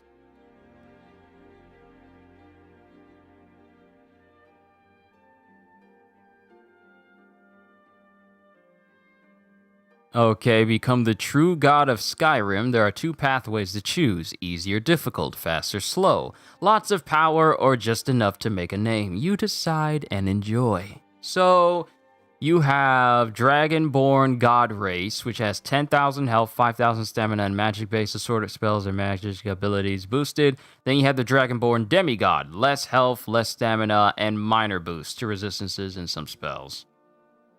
Pretty much requires all the DLC. Interesting, but I need more dragons. I need more frequent dragons.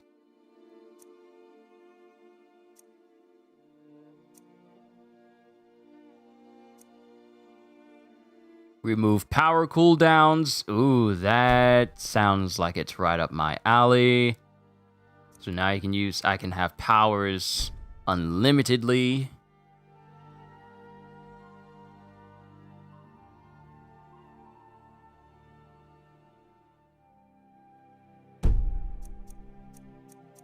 But I need dragons. I need more dragons.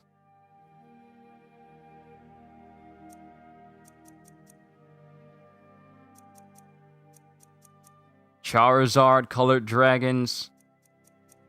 How about making dragons show up more? I can't believe there's My Little Pony mods. I can't believe there's My Little Pony mods. I don't even watch the show, but the fact that this exists. Good lord.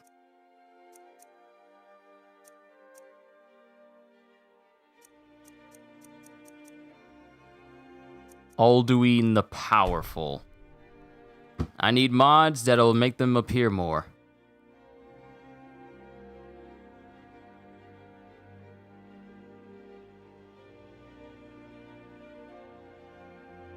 And this basically just turns Alduin into the god dragon that he actually is.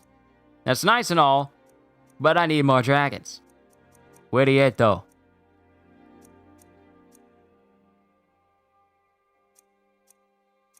Immortal dragon priests. Realistic dragon size. Does that make them bigger? Oh. This dragon looks nice.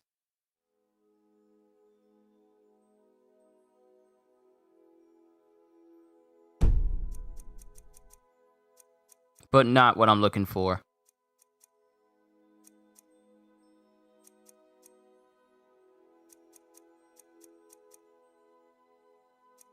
Okay, that's it. It won't let me search for any more dragons. What if they remade Oblivion with a big DLC? I wouldn't hold my breath on that. If they really wanted to capitalize on that, they probably would have. But they chose not to. Okay, let's see if someone's made a mod that makes you feel like a Jedi, such as using the Force and telekinesis and whatnot. Play as Cicero. Boo.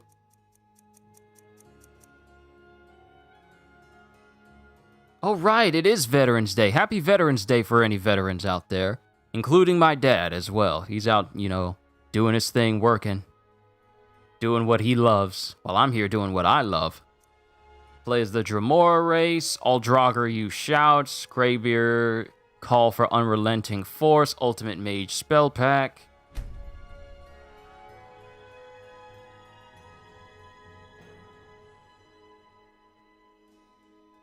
Oh, here we go. Changes to telekinesis so the caster is able to grab NPCs like with the vampiric grip. Yes, this is what I want. The ability to grab people with telekinesis and throw them around the room. This is what I want!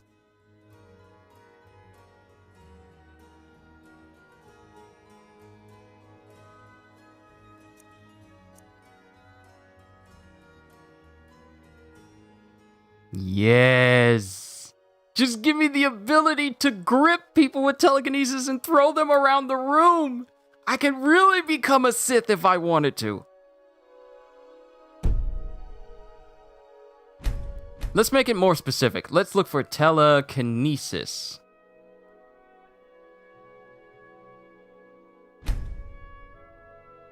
Okay, that's part here. The Force begins here. Improved telekinesis. Aha. Aha. Aha.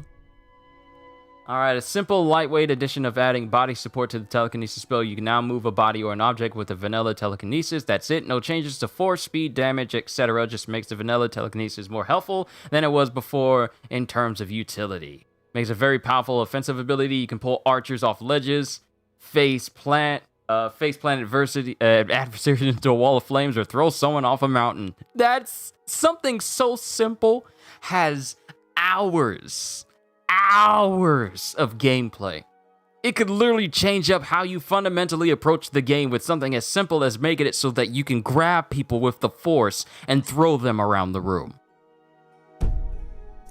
But since I already have the Ultimate Mage spell pack here,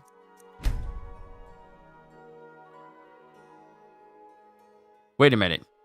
Riverwood Trader has a chest for you that will set you up to play as either a Jedi or dark side user.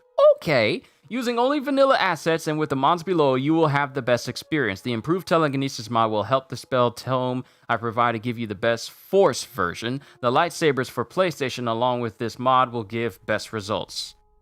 Things that can be found in the chest: robes, boots, gloves, spell tomes, soul gems, improved telekinesis, and lightsabers. Downloading! We are going to Riverwood!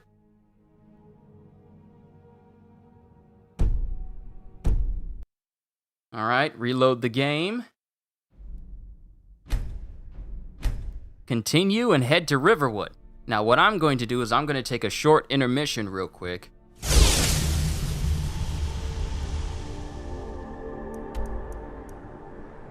We're going to head to Riverwood. There's her cabin that has this tome there. I'm going to take a quick break real quick, and then we'll come back. Don't worry about me getting hurt or anything. I'm invincible.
All right, ladies and gentlemen, I am back. Let's go ahead and see if we can find this tome.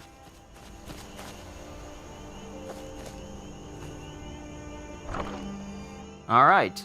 Time between shouts is reduced by 100%. Ethereal conduit. Deep freeze. Malediction. Manipulate the shadows to drain the life force from targets, dealing 40 damage per second. If a living target dies from this spell, fills an empty soul gem. Meteor shower. Some of these are even cooler than the Fenderix one that we just picked up. Spells from all schools of magic are free to cast. While wearing this ring, spells from all schools of magic are 50% more powerful. Yes, please. Allows the wearer to cast a spell that summons all 3 elemental. What? A twister? Water walking thunderstorm? Subjugate? Some of these are actually cooler than the ones that we've looked at this whole time. What in the world? That's actually kind of cool. I like that.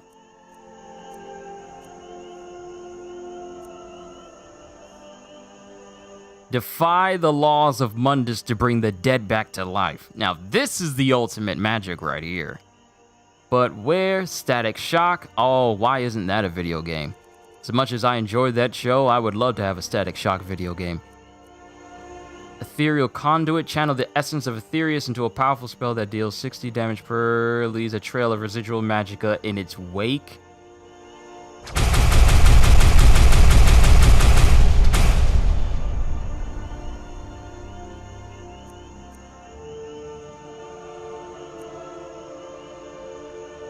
Kronga.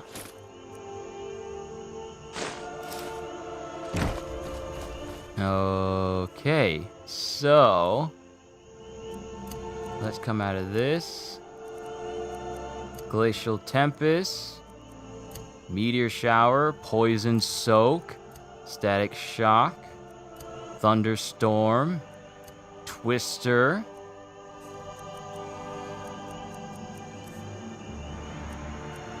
Detect All. Allows the caster to sense the auras of all nearby creatures for 90 seconds. So I don't need Detect Life or Detect Dead. It just detects them all. Mass Paralysis. Telekinesis. Can pull an object to you from a distance. Add it to your inventory or throw it. Also pulls creatures from a distance. Excellent. Nice. Twister. I'm curious how this would be. But we need to get to the trader in Riverwood to see about those Jedi. The Jedi and Sith weapons, and hopefully some more Force powers. And it's been a hot minute since I actually been up here. So let's see if the guy has respawned. I haven't killed this guy since I first started this game, so I wonder if he's back.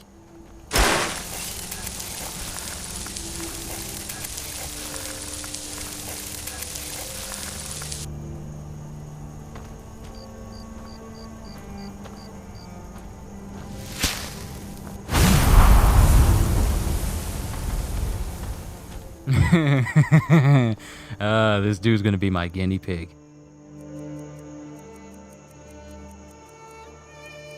Alright, so Poison Soak. Let's see this one. Is someone there? Do your worst.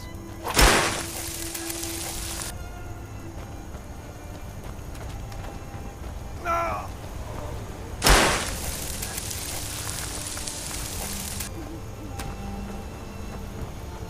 Okay.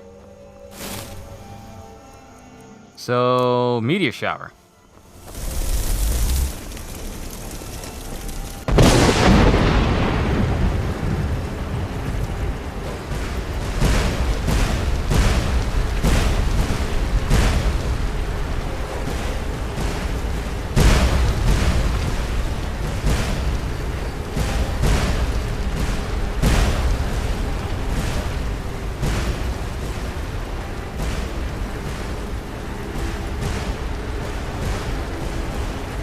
Wait, how long does this last?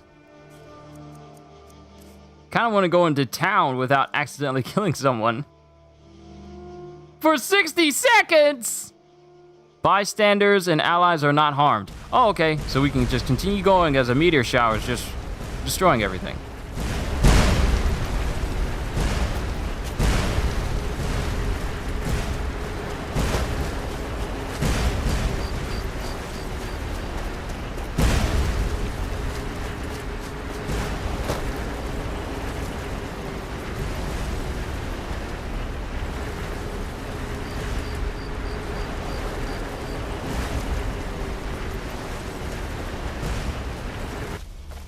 So I guess the meteor shower is only in that immediate area.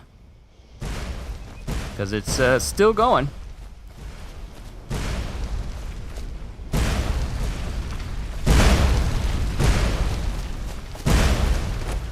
Okay, you can stop now.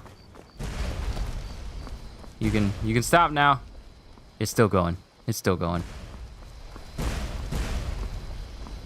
So the Riverwood Trader is currently closed. Let's make sure there isn't a chest lying around here that I can just easily get into without having to pay for anything. Free magic is the best magic.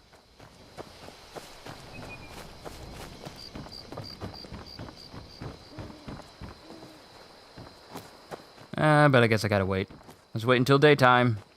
It's going to sear my lovely vampire skin, but we have to wait.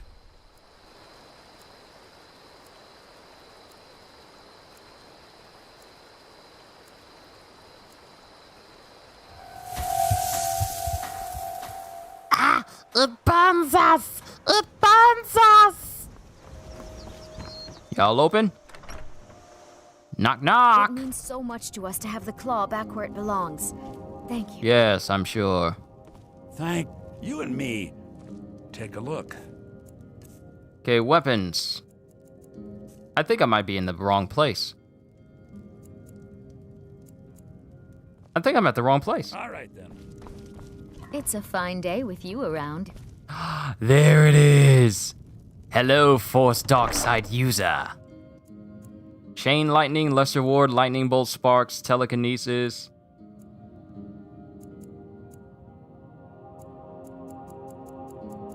Oh, they're just giving you stuff that makes you feel like a Sith or Jedi. It's not actually modded stuff, it's just basic stuff in the game if you want to do like a Jedi Sith build. Ah. That's disappointing. I was expecting something a little bit more, you know, mod-like, other than just taking stuff that's already in the game and putting it in a chest for me to find.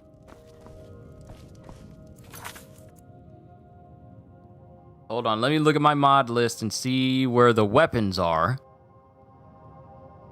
And if that's it, then... Aw, come on. Come off it, mate. Are you kidding? I don't want my game to break again. What are you doing? Just want to look at the mods. I want to look at the mods. That's all I want to do. Trying to end my stream on a high note.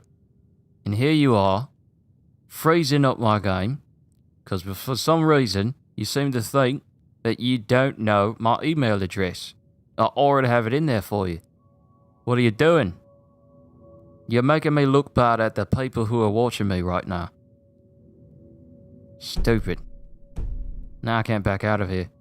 I have to do a hard reset. It's far more annoying, isn't it?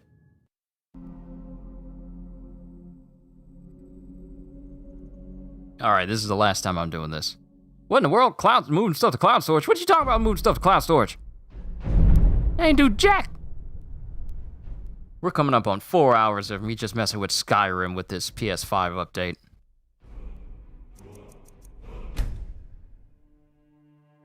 Alright, let's see that mod list.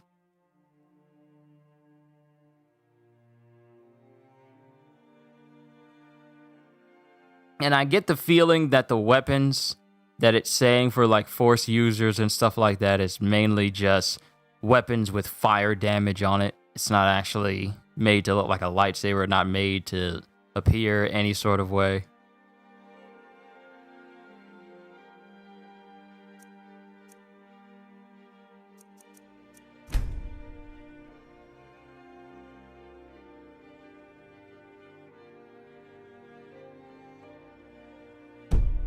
Yeah, this is nice and all, but nah, I'll pass. Alright, let's see if we can find something for super speed.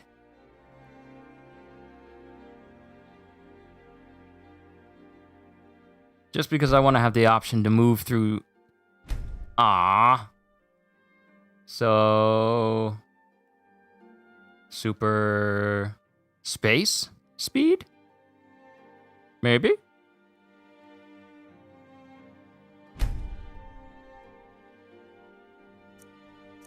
Amazing race. Red Guard. Let's see. The Atlantean race. Strange magic exploration. Super Ebony Blade. What is this one?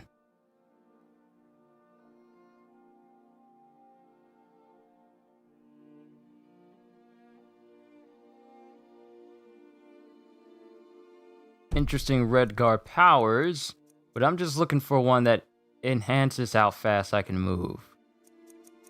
Just because I want it. Superhuman jumping. Can I jump like the Hulk? I can't do it in Marvel Avengers, so I kind of want to see if I can do it here. The minimum jump height has changed from 76 to 3,500.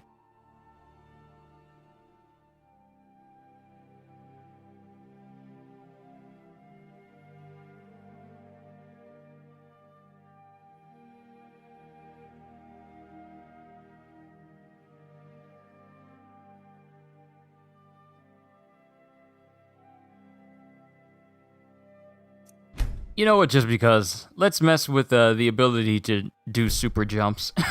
Is it necessary? No, but it'd be funny. Just to see me jump up in the air, only for me to die because I jumped too high.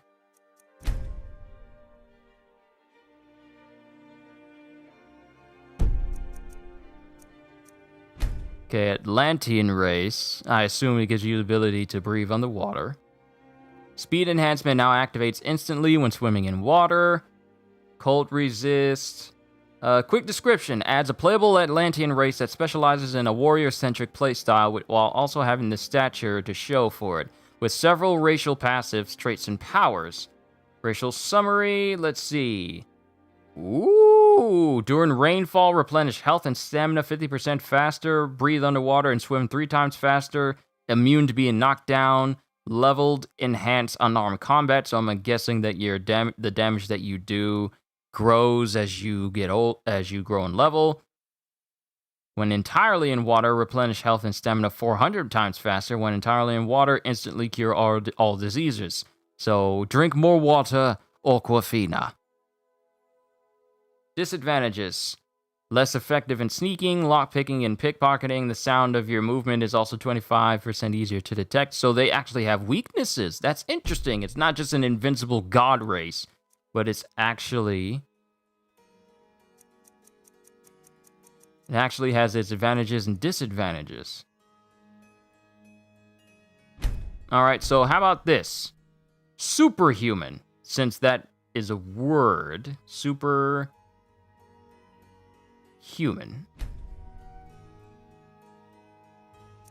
Superhuman jumping, that's 10 times, that's 3 times, 5 times. Then there's the 50 times.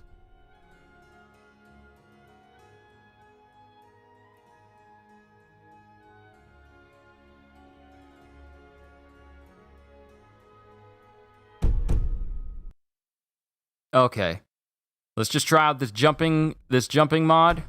See how it is, and then I'll bring the stream to a close because I'm quite hungry. Never neglect yourself and taking care of yourself when it comes to any streamers out there, because people will neglect themselves just to do a stream. I'm not going to be one of those people. I'm going to get myself a nice hearty meal and then chill for the rest of my day off. All right. And we jump. Woohoo!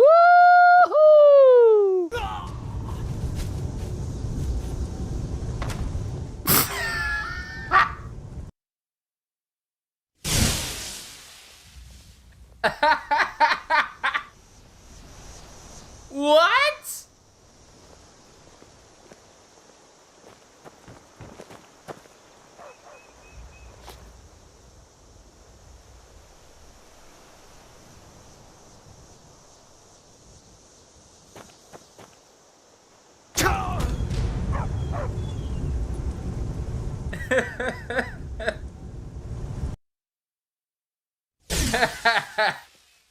Okay. So.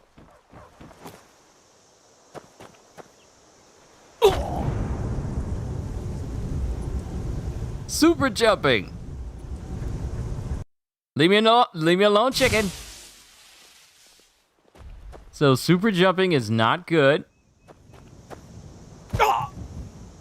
I managed to survive that jump, but just doing a regular jump from ground level kills me?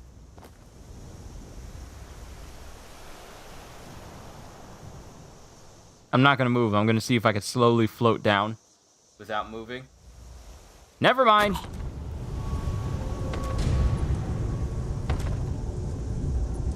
And I just broke all my bones. I wonder, can I save myself by jumping in deep water?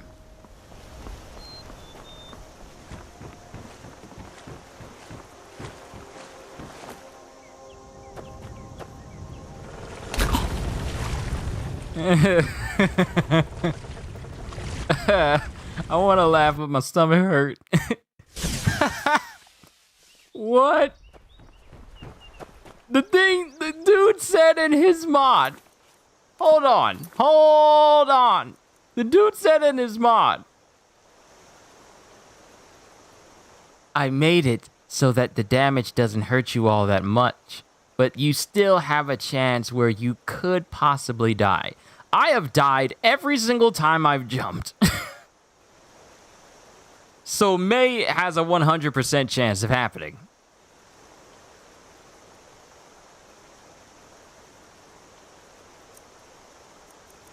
Okay, let's go to superhuman jumping.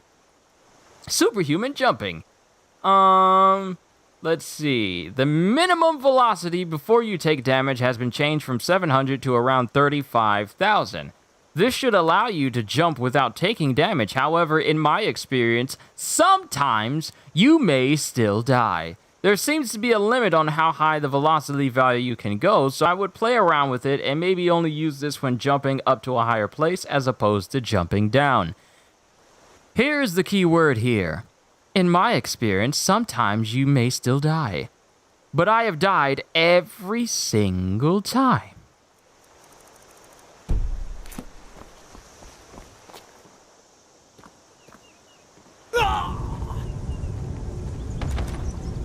And the velocity of which I return back to the ground is what kills me.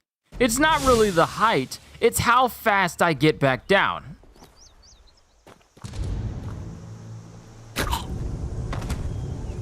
My cabbages!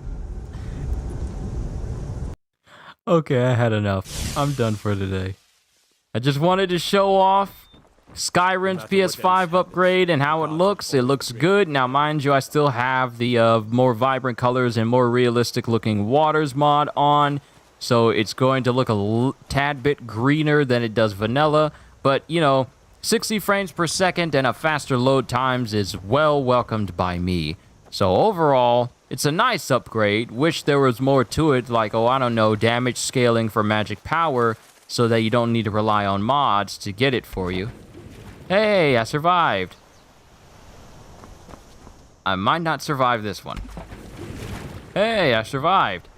I would have liked to see more things like damage scaling for magic rather than it just being stagnant and you have to rely on mods in order to give you that true sense of power. But other than that, pretty nice upgrade. As far as the anniversary pack go and the $19 it requires for you to shell out in order to take advantage of it, yeah, that won't be me. I'm not gonna get it. There's just not enough to incentivize me to get that pack, so I'm not even gonna waste my time. I am going to die. There we go. Just around the river bend. But that's it, ladies and gentlemen. That's all I got to show you for today. I'm going to go ahead and get myself some rest, get myself some food, and then just relax for the rest of the day. Hit up some people on Discord and talk about that recent Spider-Man trailer that just shows false advertising and just gives you a false sense of, wow, this is going to be a real Spider-Man experience when he releases on Marvel Avengers on November 30th. Now, if I go over to my community tab, for those of you still here, I put up a poll about whether or not people would want to see me play Spider-Man in the upcoming Spider-Man event. So far, 61% say yes, while 39% say no. And this is from 18 votes. Now, the final decision will be made on Saturday at 12 p.m. noon. And whichever poll wins out, that is the decision I stick with because I completely left it up all to you. But we'll see how things go from there. So, that's all I got for you guys. Hope you all enjoyed. Can't wait to see you all in my next video. And if you're new to the channel and you enjoyed what you saw here today, well, consider subscribing because I am always looking forward to entertaining you. So have a fantastic day. And once again, as always,